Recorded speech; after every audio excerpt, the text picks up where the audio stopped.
നമസ്കാരം, എല്ലാവർക്കും സഹകാരി റേസ് പ്ലസിൻ്റെ മറ്റൊരു ക്ലാസ്സിലേക്ക് സ്വാഗതം. ഇന്ന് നമ്മൾ ഡിസ്കസ് ചെയ്യാൻ പോകുന്നത് പ്രിൻസിപ്പിൾസ് ഓഫ് കേസ് വർക്കാണ്. അതായത് കേസ് വർക്കിൻ്റെ ഗൈഡിങ് പ്രിൻസിപ്പിൾസ് എന്തെല്ലാമാണ്, എന്തൊക്കെ പ്രിൻസിപ്പിൾസിൻ്റെ അടിസ്ഥാനത്തിലാണ് ഒരു 1-to-1 റിലേഷൻഷിപ്പ് മുൻപോട്ട് പോകേണ്ടത് ഐഡിയലി എന്നുള്ളതിനെ പറ്റി ബിസ്റ്റേക്ക് പ്രൊപ്പൗണ്ട് ചെയ്തിട്ടുള്ള 7 പ്രിൻസിപ്പിൾസ് ആണ് ഇന്ന് നമ്മൾ ഡിസ്കസ് ചെയ്യാൻ പോകുന്നത്. നമുക്ക് ഓരോരോ പ്രിൻസിപ്പിൾസ് ആയിട്ട് ഇൻ ഡെപ്ത് എന്താണ് ഓരോ പ്രിൻസിപ്പിൾസും എക്സ്പ്ലെയിൻ ചെയ്യുന്നതെന്ന് നോക്കാം. അതിന് മുൻപായിട്ട് നമുക്ക് പ്രിൻസിപ്പിൾസ് ബേസ് ചെയ്തൊരു സിമിലർ മോഡൽ ക്വസ്റ്റ്യൻ ഡിസ്കസ് ചെയ്യാം. The principle of acceptance in case work means. എന്താണ് പ്രിൻസിപ്പിൾ അക്സെപ്റ്റൻസ്? നമ്മൾ പ്രിൻസിപ്പിൾസ് ഡീൽ ചെയ്യാൻ പോകുന്നതിന് മുൻപ് തന്നെ ഏകദേശം എങ്ങനെയാണ് ക്വസ്റ്റ്യൻസ് വരുന്നത് എന്ന് നിങ്ങൾക്ക് ഒരു ധാരണ കിട്ടാൻ വേണ്ടിയിട്ടാണ് ഒരു സിമിലർ ക്വസ്റ്റ്യൻ ആഡ് ചെയ്തിട്ടുള്ളത്. പ്രിൻസിപ്പിൾ ഓഫ് അക്സെപ്റ്റൻസ് കേസ് വർക്കിൽ എന്താണെന്നാണ് question. Criticizing the client's choices, accepting the client with all their limitation without judgment, ignoring client issues, accepting only ideal client. ഇതിൽ ഏതാണ് പ്രിൻസിപ്പിൾ ഓഫ് അക്സെപ്റ്റൻസുമായിട്ട് അപ്രോപ്രിയേറ്റ് ആയിട്ട് പോകുന്നത്? So obviously acceptance എന്ന് പറയുന്ന പോലെ തന്നെ അക്സെപ്റ്റൻസ് ഇൻ ടേംസ് ഓഫ് ക്ലയൻറ്റിൻ്റെ limitations ആയിക്കോട്ടെ, അല്ലെങ്കിൽ ക്ലയൻറ്റിൻ്റെ ബാക്ക്ഗ്രൗണ്ട് ആയിക്കോട്ടെ, എന്ത് തന്നെ ആയിരുന്നാലും ക്ലയൻറ്റിനെ ക്ലയൻ്റ് ആയിരിക്കുന്ന രീതിയിൽ ആരാണോ നമ്മളുടെ അടുത്ത് ഒരു സർവീസ് അല്ലെങ്കിൽ തെറാപ്പിക്ക് വരുന്നത് ആ ആളുടെ പേഴ്സണൽ അല്ലെങ്കിൽ സോഷ്യോ ഇക്കണോമിക് ഫീച്ചേഴ്സിനെ അതേ രീതിയിൽ അക്സെപ്റ്റ് ചെയ്യുക എന്നുള്ളത് വളരെ വളരെ ഇമ്പോർട്ടൻ്റ് ആണ്, ഓർത്തിരിക്കുക. സോ വിത്തൗട്ട് എനി ജഡ്ജ്മെൻറ്റ് നമ്മൾ എന്ത് ചെയ്യാൻ പറ്റണം? ക്ലയൻറ്റിനെ അക്സെപ്റ്റ് ചെയ്യുക എന്നുള്ളത് വളരെ ഇമ്പോർട്ടൻ്റ് ആയിട്ടുള്ള ഒരു കാര്യമാണ്. കൺട്രോൾ മറ്റൊരു എക്സാമ്പിളാണ്. Control emotional involvement implies. Controlled emotional involvement എന്താണ്? അതായത് ബീങ് ഇമോഷണലി ഡിറ്റാച്ച്ഡ്, നമ്മൾ ക്ലയൻറ്റിൽ നിന്ന് ഭയങ്കര ഡിറ്റാച്ച്ഡ് ആയിട്ട് നിൽക്കുന്നതാണോ, അല്ലെങ്കിൽ ക്ലയൻറ്റിൻ്റെ ഫീലിങ്ങിനോട് കുറച്ച് സെൻസിറ്റിവിറ്റിയിലും എന്നാൽ അറ്റ് ദ സെയിം ടൈം ഒരു ഡിസ്റ്റൻസ് ഇട്ട് കുറച്ച് ഒബ്ജക്റ്റിവിറ്റി കീപ്പ് ചെയ്ത് നിൽക്കുന്നതാണോ, അല്ലെങ്കിൽ ഇമോഷൻസിനെ പ്രാക്ടീസിനേക്കാൾ കൂടുതലായിട്ട് ഓവർഫ്ലോ ചെയ്യാൻ അനുവദിക്കുന്നതാണോ, ക്ലയൻറ്റിൻ്റെ ഇമോഷൻസ് ഒന്നും കണ്ടില്ല എന്ന് നടിക്കുന്നതാണോ? ഇതിലേതാണ് കൺട്രോൾഡ് ഇമോഷണൽ ഇൻവോൾവ്മെൻറ്റ് എന്ന് പറയുന്നത്? തീർച്ചയായിട്ടും ക്ലയൻറ്റിൻ്റെ ഫീലിങ്സിനോട് ഒരു പ്രൊഫഷണൽ ഡിസ്റ്റൻസിൽ നിന്നുകൊണ്ട് തന്നെ അപ്രോപ്രിയേറ്റ് ആയിട്ടുള്ള സെൻസിറ്റിവിറ്റിയിൽ റെസ്പോണ്ട് ചെയ്യുന്നതിനാണ് കൺട്രോൾഡ് ഇമോഷണൽ ഇൻവോൾവ്മെൻറ്റ് എന്ന് പറയുന്നത്. അപ്പോൾ ഇതുപോലുള്ള ഏകദേശം 7 ഇമ്പോർട്ടൻറ്റ് പ്രിൻസിപ്പിൾസ് ഉണ്ട്. അതുകൂടാതെ പ്രിൻസിപ്പിൾ ഓഫ് പാർട്ടിസിപ്പേഷനും കമ്മ്യൂണിക്കേഷനും ഒക്കെ എക്സ്ട്രാ പ്രിൻസിപ്പിൾസ് ആയിട്ടും ഡിസ്കസ് ചെയ്യാറുണ്ട്. എങ്കിൽ പോലും ബിസ്റ്റേക്ക് പ്രൊപ്പൗണ്ട് ചെയ്ത 7 പ്രിൻസിപ്പിൾസ് ആണ് ഇന്ന് നമ്മൾ ഡിസ്കസ് ചെയ്യാനായിട്ട് പോകുന്നത്. അതിൽ ഫസ്റ്റ് പ്രിൻസിപ്പിളാണ് പ്രിൻസിപ്പിൾ ഓഫ് അക്സെപ്റ്റൻസ്. ഇപ്പോൾ നമ്മൾ ക്വസ്റ്റ്യൻ കണ്ടപ്പോൾ തന്നെ ഓൾറെഡി നിങ്ങൾക്ക് ഏകദേശം ഒരു ധാരണ കിട്ടി കാണും എന്താണ് അക്സെപ്റ്റൻസ് എന്നുകൊണ്ട് ഉദ്ദേശിക്കുന്നതെന്ന്. എന്തായിരിക്കും ഈ വാക്ക്? അക്സെപ്റ്റൻസ് എന്നുള്ള വാക്ക് തന്നെ ആ പ്രിൻസിപ്പിൾ എന്താണെന്നുള്ളത് വളരെ ഡയറക്റ്റ് ആയിട്ട് മെൻഷൻ ചെയ്യുന്നുണ്ട്. അക്സെപ്റ്റ് ചെയ്യുക, നമ്മൾ ഓപ്പൺ ആയിട്ടിരിക്കുക. നമ്മളുടെ അടുത്ത് ഇന്ന ക്ലയൻറ്റ്സേ വരാവൂ, ഇന്ന കാറ്റഗറിയിലുള്ള ആളുകളെ വരാവൂ, ഇന്ന സാമ്പത്തിക ശേഷിയുള്ളവരെ വരാവുള്ളൂ, ഇന്ന റിലീജിയനിലുള്ള ആളുകളെ വരാവുള്ളൂ, ഈ പ്രശ്നമുള്ളവർ മാത്രമേ വരാവുള്ളൂ എന്ന് നമുക്ക് വാശി പിടിക്കുന്നതിൽ അർത്ഥമില്ല. അല്ലെങ്കിൽ നമുക്ക് അങ്ങനെ ഒരിക്കലും വളരെ പിക്കി ആയിട്ട് ചൂസി ആയിട്ട് സെലക്റ്റീവായിട്ട് ക്ലയൻറ്റിനെ എക്സ്പെക്റ്റ് ചെയ്യാൻ പറ്റില്ല. നമ്മളുടെ അടുത്ത് വരുന്ന ക്ലയൻറ്റിന് പല തരത്തിലുള്ള പ്രശ്നങ്ങൾ ഉണ്ടായിരിക്കാം, പല ബാക്ക്ഗ്രൗണ്ടിൽ നിന്നുള്ളവരായിരിക്കാം, പല ഡിസ്ട്രസ് കാരണം അല്ലെങ്കിൽ പല തരത്തിലുള്ള പ്രതിസന്ധികൾ കാരണം നമ്മളുടെ അടുത്ത് സർവീസിനായിട്ടും പ്രൊഫഷണൽ റിലേഷൻഷിപ്പ് ബിൽഡ് ചെയ്യാനായിട്ടും വന്നവരുണ്ടായിരിക്കാം. അപ്പോൾ ആരാണ് നമ്മളുടെ മുൻപിൽ ഇരിക്കുന്നത് എന്നുള്ളതിനേക്കാൾ കൂടുതൽ, അല്ലെങ്കിൽ എന്താണ് അവരുടെ പ്രശ്നം എന്നുള്ളതിനേക്കാൾ കൂടുതൽ അത് എന്ത് തന്നെ ആയിരുന്നാലും അതിനോട് ഓപ്പൺ ആയിരിക്കുക, അതിനെ അക്സെപ്റ്റ് ചെയ്യാൻ പറ്റുക എന്നുള്ളത് വളരെ ഇമ്പോർട്ടൻ്റ് ആണ്. അപ്പോൾ വന്ന ആളുകൾക്ക് ലിമിറ്റേഷൻസ് ഉണ്ടായിരിക്കാം, അവർ ഇമോഷണലി ഭയങ്കര ഡ്രെയിൻഡ് ഔട്ട് ആയിരിക്കാം, അല്ലെങ്കിൽ ഒരു ഗ്രീഫ് പ്രോസസ്സിലൂടെ കടന്നു പോകുന്നവരായിരിക്കാം, അവർ ഭയങ്കര വൾണറബിൾ ആയിരിക്കാം, ഫൈനാൻഷ്യലി വൾണറബിൾ ആയിരിക്കാം, ഡിസേബിൾഡ് ആയിരിക്കാം, അല്ലെങ്കിൽ ആരുമില്ലാതെ ഐസൊലേറ്റഡ് ആയി പോയവരായിരിക്കാം, എന്തെങ്കിലും സൈക്കോളജിക്കൽ ഡിസ്ട്രസ് കൊണ്ടോ ഇൽനെസ് കൊണ്ടോ സഫർ ചെയ്യുന്നവരായിരിക്കാം, അഡിക്റ്റീവ് ആയിട്ടുള്ള ബിഹേവിയർ ഉള്ളവരായിരിക്കാം, എന്തെങ്കിലും തെറ്റ് ചെയ്ത് ഇൻസ്റ്റിറ്റ്യൂഷണലൈസ്ഡ് ആയിട്ടുള്ളവരായിരിക്കാം.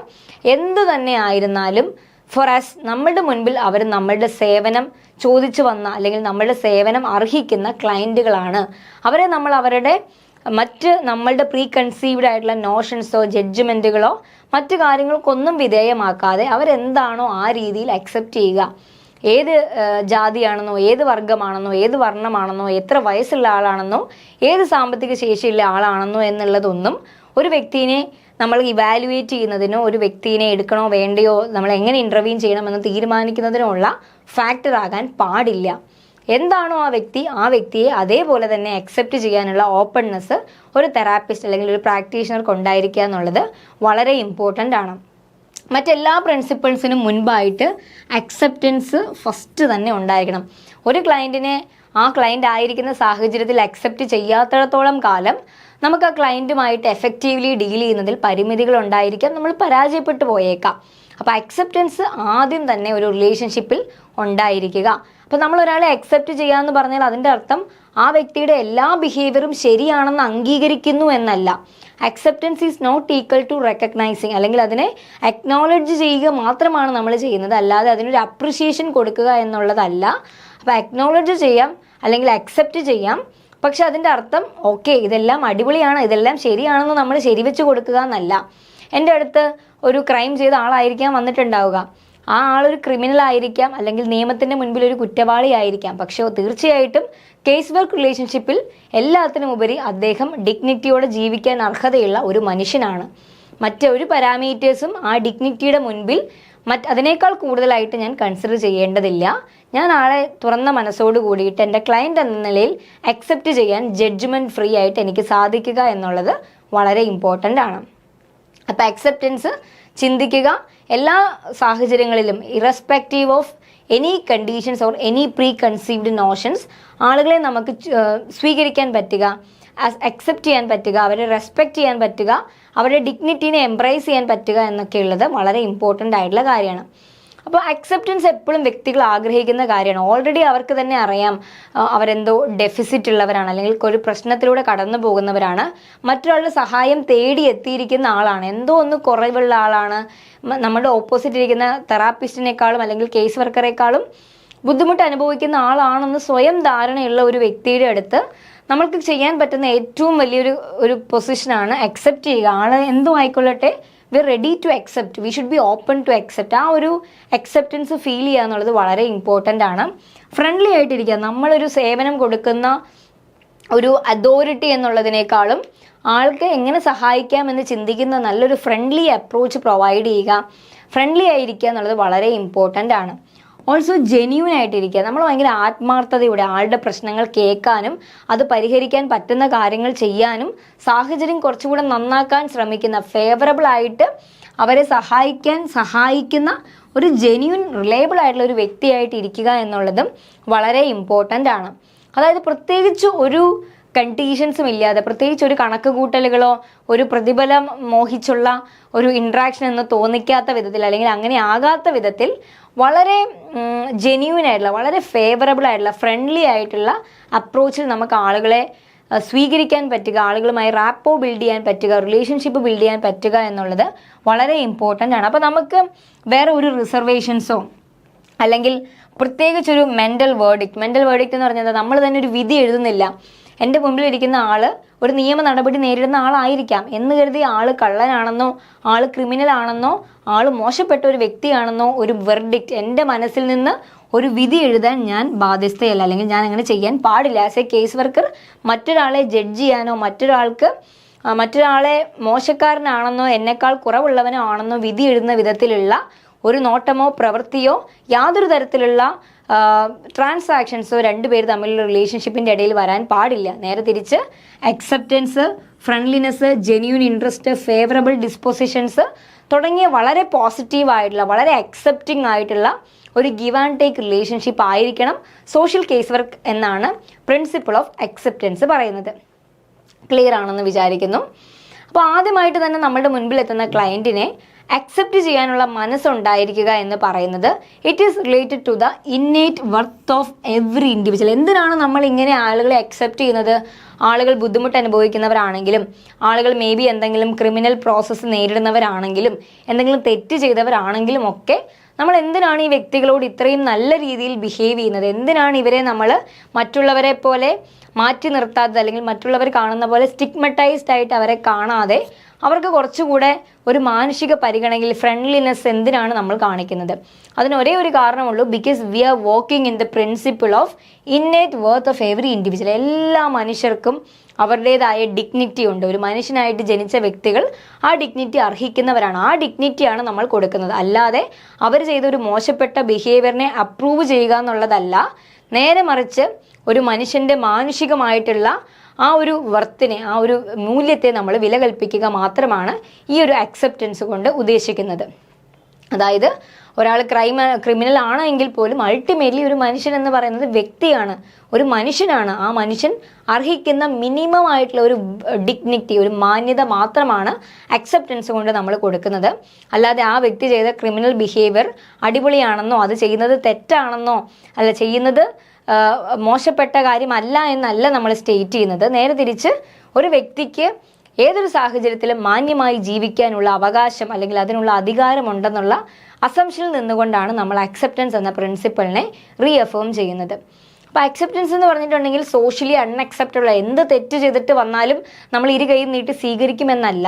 എന്ത് തെറ്റ് ചെയ്തിട്ട് വന്ന വ്യക്തിയാണെങ്കിലും ആ തെറ്റിനെ തെറ്റായി കാണുമ്പോൾ തന്നെ ആ വ്യക്തിയെ ഒരു മനുഷ്യനാണെന്നുള്ള പരിഗണനയിൽ ഫ്രണ്ട്ലി ആയിട്ട് അല്ലെങ്കിൽ ഒരു തരം താഴ്ത്തി കാണാതെ ഒരു മനുഷ്യൻ്റെ മാന്യതയെ ഇടിച്ചു തകർക്കാതെ ഒരു വ്യക്തി എന്ന നിലയിൽ സംസാരിക്കാൻ സാധിക്കുക എന്നുള്ള മിനിമം റിക്വയർമെൻ്റ് ആണ് അക്സെപ്റ്റൻസ് കൊണ്ട് നമ്മൾ ഉദ്ദേശിക്കുന്നത്. അപ്പോൾ നമ്മളൊരു വ്യക്തിനെയാണ് അക്സെപ്റ്റ് ചെയ്യുന്നത്, പക്ഷെ വ്യക്തി ചെയ്ത ബിഹേവിയേഴ്സിനെ അല്ല എന്നുള്ള കാര്യം ഓർത്തിരിക്കുക. അപ്പോൾ അൺഅക്സെപ്റ്റബിൾ ബിഹേവിയറിനെ നമ്മൾ ഒരിക്കലും അക്സെപ്റ്റ് ചെയ്യുന്നില്ല, പക്ഷെ നമ്മളൊരു വ്യക്തിയുടെ ഡിഗ്നിറ്റിനെ അക്സെപ്റ്റ് ചെയ്യുന്നുണ്ട്. അപ്പം നമ്മൾ അക്സെപ്റ്റ് ചെയ്യുന്നത് എന്തിനാണ്? ഒരു ഹ്യൂമൻ ബീയിങ്ങിൻ്റെ ഡിഗ്നിറ്റി, ഒരു വ്യക്തിയാണ്, മനുഷ്യനാണ് എന്നുള്ള കാര്യത്തെയാണ് നമ്മൾ അക്സെപ്റ്റ് ചെയ്യുന്നത്. ആ വ്യക്തി ചെയ്ത അൺഅക്സെപ്റ്റബിൾ ബിഹേവിയറിനെ ഒരിക്കലും ഒരു സോഷ്യൽ കേസ് വർക്കും അക്സെപ്റ്റ് ചെയ്യുകയോ അപ്രൂവ് ചെയ്യുകയോ ശരിവെച്ച് കൊടുക്കുകയോ ചെയ്യേണ്ടതായിട്ടില്ല, ഓർത്തിരിക്കുക. അപ്പോൾ നമ്മൾ എന്ത് ചെയ്യണം? നമ്മുടെ അടുത്ത് വന്നൊരു വ്യക്തി എത്ര വലിയ സ്ട്രെസ്ഫുൾ ആണെങ്കിലും അണ്ടർ പ്രിവിലേജ് ആണെങ്കിലും നമ്മളായിട്ട് ഒരിക്കലും ആ വ്യക്തിയെ പുച്ഛിക്കാനോ അല്ലെങ്കിൽ ആ ആൾക്ക് ഒരു കുറച്ചിൽ, ഒരു മോശക്കാരനാണ് അല്ലെങ്കിൽ നമ്മൾ ആളെന്തോ എന്നെക്കാളും കുറഞ്ഞവനാണ് എന്നുള്ള ഒരു തോട്ട് പ്രോസസ്സ് ഉണ്ടാകാത്ത രീതിയിൽ ആ ആളുടെ വികാരങ്ങളെ അല്ലെങ്കിൽ ആ ആളുടെ മാന്യതയെ വ്രണപ്പെടുത്താത്ത രീതിയിൽ ഏറ്റവും ഐഡിയലായിട്ട് നമ്മൾ നോൺ ജഡ്ജ്മെൻ്റലായിട്ട് വളരെ അക്സെപ്റ്റിംഗ് ആൻഡ് ഓപ്പൺ ആയിട്ട് ആ വ്യക്തിയെ റെസ്പെക്റ്റ് ചെയ്യുക. പക്ഷെ ആ വ്യക്തിയുടെ ബിഹേവിയേഴ്സിനെ, ക്രിമിനൽ ബിഹേവിയേഴ്സോ അല്ലെങ്കിൽ അൺഅക്സെപ്റ്റബിൾ ബിഹേവിയേഴ്സിനെയോ അപ്രൂവ് ചെയ്യാതെ തന്നെ അക്സെപ്റ്റ് ചെയ്യാൻ പറ്റുക എന്നുള്ളത് വളരെ ഇമ്പോർട്ടൻ്റ് ആണെന്നാണ് പ്രിൻസിപ്പിൾ ഓഫ് അക്സെപ്റ്റൻസ് പറയുന്നത്. മറ്റൊരു ഇമ്പോർട്ടൻറ്റ് പ്രിൻസിപ്പിളാണ് പ്രിൻസിപ്പിൾ ഓഫ് ഇൻഡിവിജ്വലൈസേഷൻ. നമ്മൾ ഒരുപാട് വട്ടം പറഞ്ഞൊരു കൺസെപ്റ്റാണ്, പക്ഷേ ഇത്രയും നേരം നമ്മൾ പറഞ്ഞുകൊണ്ടിരുന്ന വാക്കിന് ചെറിയൊരു വ്യത്യാസമുണ്ട്. നമ്മൾ പേഴ്സണലൈസ്ഡ് അപ്രോച്ച് എന്ന് പലതവണ റിലവൻസ് പഠിച്ചപ്പോഴും അതുപോലെ ഇൻട്രൊഡക്ഷനും ഡെഫിനിഷനും ഒക്കെ പഠിച്ചപ്പോൾ പറഞ്ഞിരുന്നു അക്സെപ്റ്റൻസ്. ഇനി നമ്മൾ കേൾക്കാൻ പോകുന്ന വാക്കാണ് ഇൻഡിവിജ്വലൈസേഷൻ. എന്താണ് പ്രിൻസിപ്പിൾ ഓഫ് ഇൻഡിവിജ്വലൈസേഷൻ? ഇൻഡിവിജ്വലൈസേഷൻ എന്താണ്? ഇൻഡിവിജ്വലൈസേഷൻ നമ്മൾ പറഞ്ഞ പോലെ തന്നെ ഒരു പേഴ്സൺ സെൻറ്റേർഡ് ആയിട്ടുള്ള അപ്രോച്ചാണ്. അതായത് എന്തൊക്കെ നമുക്ക് ഒരുപാട് സ്കില്ലുകളുണ്ട്, ഒരുപാട് ടെക്നിക്സ് അറിയാം, അല്ലെങ്കിൽ ഒരുപാട് ടൂൾസ് അറിയാം സോഷ്യൽ കേസ് വർക്കിനെ, അല്ലെങ്കിൽ നമ്മൾ ഒരുപാട് യുണീക്ക് ക്വാളിറ്റീസ് എല്ലാം ഉണ്ടിരുന്നെങ്കിൽ പോലും പല വ്യക്തികളും കൊണ്ടുവരുന്ന പ്രശ്നങ്ങൾ പലതായിരിക്കും അല്ലേ? അപ്പോൾ ഇതെല്ലാം ഒരു വ്യക്തിക്ക് ആവശ്യം ഉണ്ടായിരിക്കില്ല, അല്ലെങ്കിൽ ചില സ്കില്ലുകൾ ചില വ്യക്തികൾക്ക് കുറച്ചധികം ആവശ്യമായി വന്നേക്കാം അവരുടെ പ്രശ്നങ്ങളെ കുറച്ചുകൂടെ ലൈറ്ററാക്കാൻ വേണ്ടിയിട്ട്. അപ്പം എല്ലാ വ്യക്തികളെയും ഓപ്പൺ മൈൻഡായിട്ട് അക്സെപ്റ്റ് ചെയ്താൽ മാത്രം പോരാ. നമ്മൾ എന്ത് ചെയ്യണം? ഓരോ വ്യക്തിയെയും അവരർഹിക്കുന്ന രീതിയിൽ അവരുടെ നീഡിന് അപ്രോപ്രിയേറ്റ് ആയിട്ടുള്ള സർവീസസ് ഡെലിവറി ചെയ്യുകയും ചെയ്യണം. നമ്മൾ പ്രീ കൺസീവ്ഡ് ആയിട്ടുള്ള എല്ലാ നോഷൻസിനെയും അവോയ്ഡ് ചെയ്യണം. അതായത് ഒരു വ്യക്തിയുടെ റിലീജിയൻ, എംപ്ലോയ്മെൻറ്റ്, ലിവിങ് കണ്ടീഷൻസ്, പണക്കാരനാണോ പാവപ്പെട്ടവനാണോ എൻ്റെ അടുത്ത് വരുന്നത്, അതൊന്നും നമ്മളുടെ ട്രീറ്റ്മെൻറ്റിൻ്റെ ഭാഗമായിരിക്കില്ല, അല്ലെങ്കിൽ അതനുസരിച്ചായിരിക്കരുത് ഒരു വ്യക്തിനെ ചെയറിലിരുത്തണോ അല്ലെങ്കിൽ AC റൂമിലിരുത്തണോ, പുറത്ത് ലിവിങ് റൂമിലിരുത്തി ട്രീറ്റ് ചെയ്യണോ അല്ലെങ്കിൽ കൺസൾട്ട് ചെയ്യണോ എന്നൊന്നും തീരുമാനിക്കേണ്ടത്. ഒരിക്കലും ഒരു വ്യക്തിയുടെ ജീവിത സാഹചര്യങ്ങളോ സന്ദർഭങ്ങളോ ഒന്നും ആയിരിക്കരുത് ആ ഒരു വ്യക്തിയെ ട്രീറ്റ്മെൻറ്റ് പ്രോസസ്സിലേക്ക് ഇൻടേക്ക് ചെയ്യാനുള്ള റീസൺസ് എന്ന് പറയുന്നത്. അപ്പോൾ തീർച്ചയായിട്ടും ഇൻഡിവിജ്വലൈസേഷൻ എന്ന് പറയുമ്പോൾ എല്ലാ സോഷ്യൽ സൈക്കോളജിക്കൽ പാരാമീറ്റേഴ്സിന് അതീതമായി ഏതൊരു മനുഷ്യനെയും ഓപ്പൺ ആയിട്ട് അക്സെപ്റ്റ് ചെയ്യാൻ പറ്റുക, ഓരോ വ്യക്തിയെയും ഓരോ യുണീക്ക് ആയിട്ടുള്ള ഇൻഡിവിജ്വൽസ് ആയിട്ട് കാണുക. എല്ലാ ക്ലയൻറ്റും ഒരുപോലെ ആയിരിക്കില്ല, എല്ലാ ക്ലയൻറ്റിൻ്റെയും സ്ട്രെങ്ത് ഒന്നായിരിക്കില്ല, എല്ലാ ക്ലയൻറ്റിൻ്റെയും പ്രശ്നങ്ങളൊന്നായിരിക്കില്ല, എല്ലാവരുടെയും ബാക്ക്ഗ്രൗണ്ട് ഒന്നായിരിക്കില്ല, എല്ലാവരുടെയും ഏജ് ഒന്നായിരിക്കില്ല, പ്രോബ്ലംസും ഒന്നായിരിക്കില്ല.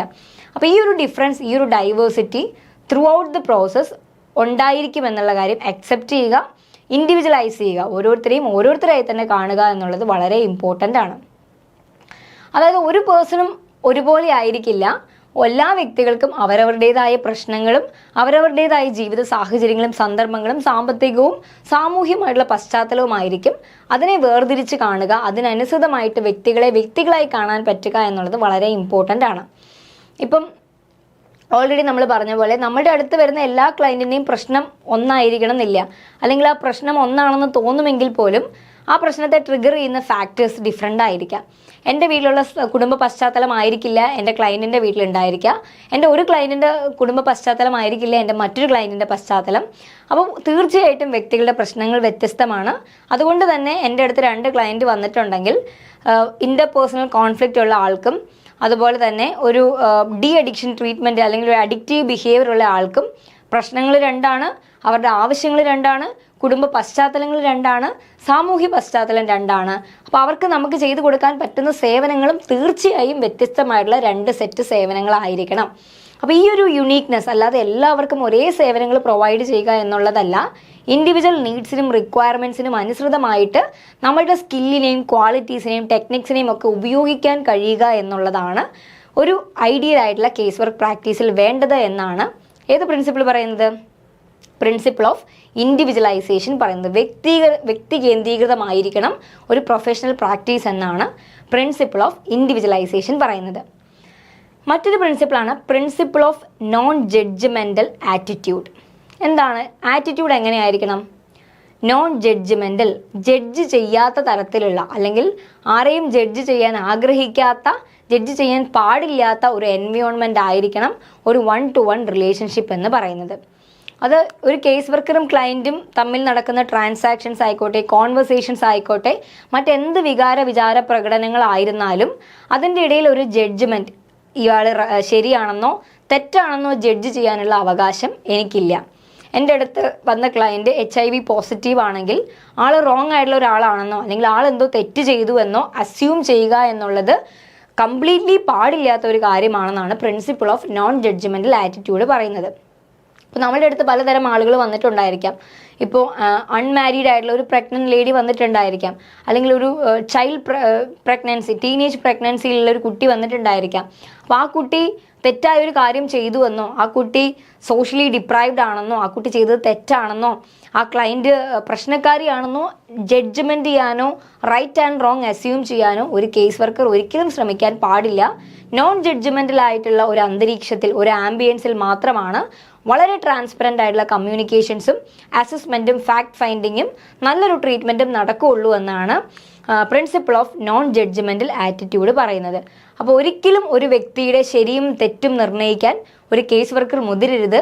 അങ്ങനെ ശരിയും തെറ്റും നിർണ്ണയിച്ച ആളുകളെ കാറ്റഗറൈസ് ചെയ്യുകയും സെഗ്രഗേറ്റ് ചെയ്യുകയും രണ്ടായിട്ട് തിരിച്ച് കാണുകയും ചെയ്യുന്ന ഒരു അന്തരീക്ഷം ഒരിക്കലും ഒരു റിലേഷൻഷിപ്പിൽ നന്നാകുകയില്ല, അല്ലെങ്കിൽ ഒരു കേസ് വർക്ക് റിലേഷൻഷിപ്പിൻ്റെ എഫിഷ്യൻസിയെ കുറയ്ക്കുമെന്നാണ് principle of non judgmental attitude പറയുന്നത്.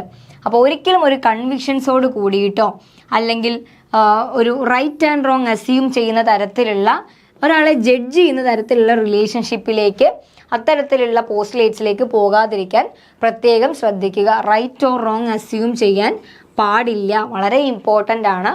ആര് വന്നാലും നമ്മൾ അക്സെപ്റ്റ് ചെയ്യുമെന്ന് പറഞ്ഞ പോലെ തന്നെ ഒരു പോയിന്റിൽ പോലും ഈ ആൾ റോങ് ആണ്, അല്ലെങ്കിൽ ആൾ എന്തോ തെറ്റ് ചെയ്തു എന്നും ആൾ മോശക്കാരിയാണെന്നോ മോശക്കാരനാണെന്നോ ലേബിൾ ചെയ്യാനോ റൈറ്റ് ആൻഡ് റോങ് വിധി കൽപ്പിക്കാനോ നമ്മൾ ആളുകളല്ല. അങ്ങനെ വിധി നിർണ്ണയിക്കാത്ത നോൺ ജഡ്ജ്മെൻ്റൽ ആയിട്ടുള്ള അന്തരീക്ഷങ്ങളാണ് വ്യക്തികൾക്ക് അനിവാര്യമായിട്ടുള്ളതും വളരെ ട്രാൻസ്പെറൻ്റ് ആയിട്ടുള്ള കമ്മ്യൂണിക്കേഷനെ ഏറ്റവും അധികം സപ്പോർട്ട് ചെയ്യുന്നതും ഇത്തരത്തിലുള്ള വളരെ ഫേവറബിൾ ആയിട്ടുള്ള അറ്റ്മോസ്ഫിയർ ആണെന്നാണ് principle of non judgmental attitude പറയുന്നത്. മറ്റൊന്നാണ് principle of purposeful expression of feelings. എന്തായിരിക്കും പേർപ്പസ്ഫുൾ എക്സ്പ്രഷൻ ഓഫ് ഫീലിങ്സ്? ഇത് ആരെ പറ്റിയിട്ടായിരിക്കും പറയുക? കേസ് വർക്കറെ പറ്റിയിട്ടായിരിക്കോ ക്ലയൻറ്റിനെ പറ്റിയിട്ടായിരിക്കോ? പേർപ്പസ്ഫുള്ളി എക്സ്പ്രസ് ചെയ്യുക. തീർച്ചയായിട്ടും ഇത് ക്ലയൻറ്റിൻ്റെ നീഡിനെ പറ്റിയാണ് പറയുന്നത്. നമ്മുടെ അടുത്ത് വരുന്ന ക്ലയൻറ്റിന് വളരെ പേർപ്പസ്ഫുള്ളായിട്ട് ആളുടെ ഫീലിങ്സ് എക്സ്പ്രസ് ചെയ്യാനുള്ള ഒരു പ്ലാറ്റ്ഫോം ആയിരിക്കണം, ഒരു സേഫ് സ്പേസ് ആയിരിക്കണം ക്ലയൻറ്റ്.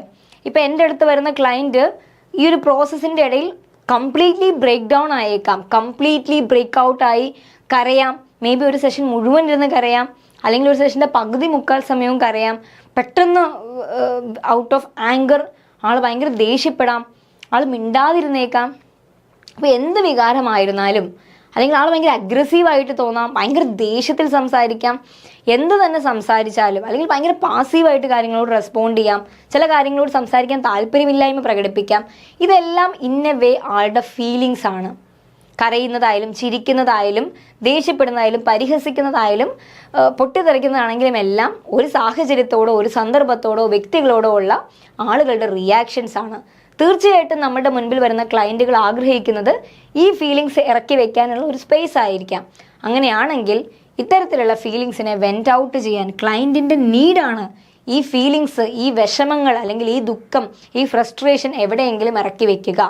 എസ്പെഷ്യലി നെഗറ്റീവ് ഫീലിങ്സ് കുറേ കാലമായിട്ട് മനസ്സിൽ കൊണ്ടു നടന്ന് വളരെ വീർപ്പ് മുട്ടുന്ന ആളുകൾക്ക് ആ ഒരു ഫീലിങ്സ് ഇറക്കി വെക്കാൻ പറ്റുന്ന ഒരു നോൺ ജഡ്ജ്മെൻ്റൽ സ്പേസ് ഭയങ്കര കംഫർട്ടിങ് ആയിരിക്കും.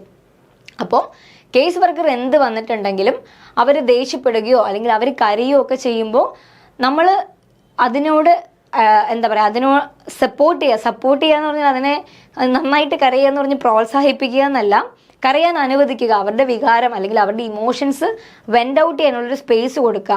കേസ് വർക്കർക്ക് കരയണമെങ്കിൽ കരയാൻ അനുവദിക്കുക, കുറച്ച് ദേഷ്യപ്പെടണമെങ്കിൽ ദേഷ്യപ്പെടാൻ അനുവദിക്കുക. അല്ലാതെ നമ്മുടെ അടുത്ത് വന്നൊരു ക്ലയൻറ്റ് ഒരു പ്രശ്നം പറയുന്നു, ആളുടെ ഫാദർ 5 കൊല്ലം മുമ്പ് മരിച്ചുപോയി, അതിൻ്റെ വിഷമത്തിൽ ആൾക്ക് ഇപ്പോഴും ഒന്നും ചെയ്യാൻ പറ്റുന്നില്ല എന്ന് പറഞ്ഞ് കരയുന്നുണ്ടെങ്കിൽ നമ്മൾ ഒരിക്കലും ആളോട് തിരിച്ചു ചോദിക്കരുത് 5 വർഷമായില്ലേ ഇതുവരെ മറന്നില്ലേ എന്ന് ചോദിക്കാൻ പാടില്ല. കാരണം എന്താണ്, ആ മരിച്ചുപോയ വ്യക്തിയുടെ ലോസ് ഈ വ്യക്തിക്ക് അല്ലെങ്കിൽ നമ്മുടെ ക്ലയൻറ്റിൻ്റെ ജീവിതത്തിൽ കൊണ്ടുവന്നിരിക്കുന്ന നഷ്ടം എന്താണെന്ന് നമുക്കറിയില്ല. അത് നമ്മൾ കണ്ടുപിടിച്ച് വരുന്നതേ ഉണ്ടായിരിക്കുള്ളൂ. അല്ലെങ്കിൽ ഒരിക്കലും ഒരാളുടെ നഷ്ടത്തിൽ ഇങ്ങനെ കരയേണ്ട കാര്യമില്ല എന്ന് ജഡ്ജ് ചെയ്യാനോ ഇങ്ങനെ കരയരുത് എന്ന് പറഞ്ഞ് ആളുടെ ഇമോഷൻസിനെ ചെറുതായി കാണാനോ കരയാനുള്ള അവസരം നിഷേധിക്കുകയോ ഒന്നും ചെയ്യാൻ പാടില്ല. എല്ലാ ഫീലിങ്സിനെയും പേർപ്പസ്ഫുള്ളി, അതൊന്നും വെറുതെ വരുന്ന ഫീലിങ്സ് അല്ല. കരച്ചിലായാലും ദേഷ്യമായാലും സങ്കടമായാലും അതിൻ്റെ എല്ലാം പിന്നിൽ ക്ലയൻറ്റ് എക്സ്പ്രസ് ചെയ്യാൻ ശ്രമിക്കുന്ന ഒരു മീനിങ് ഉണ്ട്. അതൊരു പേർപ്പസ്ഫുൾ ആയിട്ടുള്ള ഒരു ഇൻറ്റൻഷണൽ ആയിട്ടുള്ള കാര്യമായിരിക്കാം. അപ്പോൾ ഈ ഒരു പർപ്പസ് എക്സ്പ്രസ് ചെയ്യുക എന്നുള്ളത് വളരെ പർപ്പസ്ഫുള്ളി ക്ലയൻറ്റിൻ്റെ നീഡാണത്. ആ നീഡിനെ അനുവദിച്ച് കൊടുക്കുക, അതിനുള്ള സേഫ് സ്പേസ് ഉണ്ടാക്കി കൊടുക്കുക എന്നുള്ളത് ഒരു കേസ് വർക്കർ ക്ലയൻറ്റ് റിലേഷൻഷിപ്പിൽ വളരെ ഇമ്പോർട്ടൻ്റ് ആണ്. പിന്നെ ഒരാൾ മറ്റൊരാളെ പറ്റി ദേഷ്യപ്പെട്ട് പറയുന്നു, അല്ലെങ്കിൽ അവരുടെ ജീവിതത്തിൽ നടന്ന ഒരു ട്രോമാറ്റിക് ഇവൻറ്റ് പറയുന്നു. ആ ഇവൻറ്റിൻ്റെ ഇടയിൽ മറ്റൊരു വ്യക്തി ഇങ്ങനെ ചെയ്തു, ചില പരാമർശങ്ങൾ നമ്മൾ നടത്തും. അത് ഔട്ട് ഓഫ് ആങ്കർ അറിയാതെ പറയുന്നതായിരിക്കാം.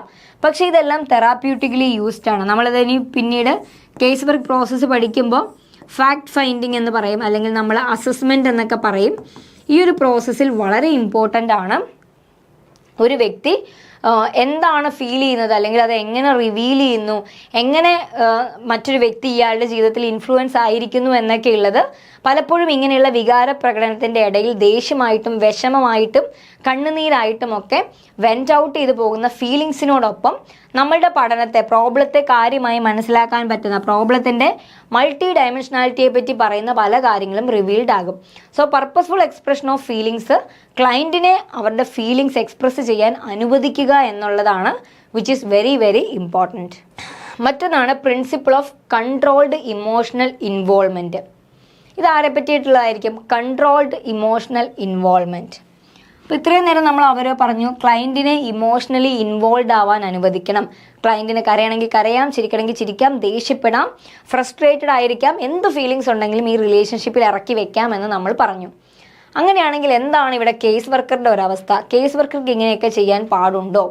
അല്ലെങ്കിൽ കേസ് വർക്കറും തിരിച്ച് കരയാനോ വിഷമിക്കാനോ ഈ ആളുടെ ദുഃഖത്തിൽ പങ്കുചേരാനോ സാധിക്കുന്ന ഒരാളാണോ?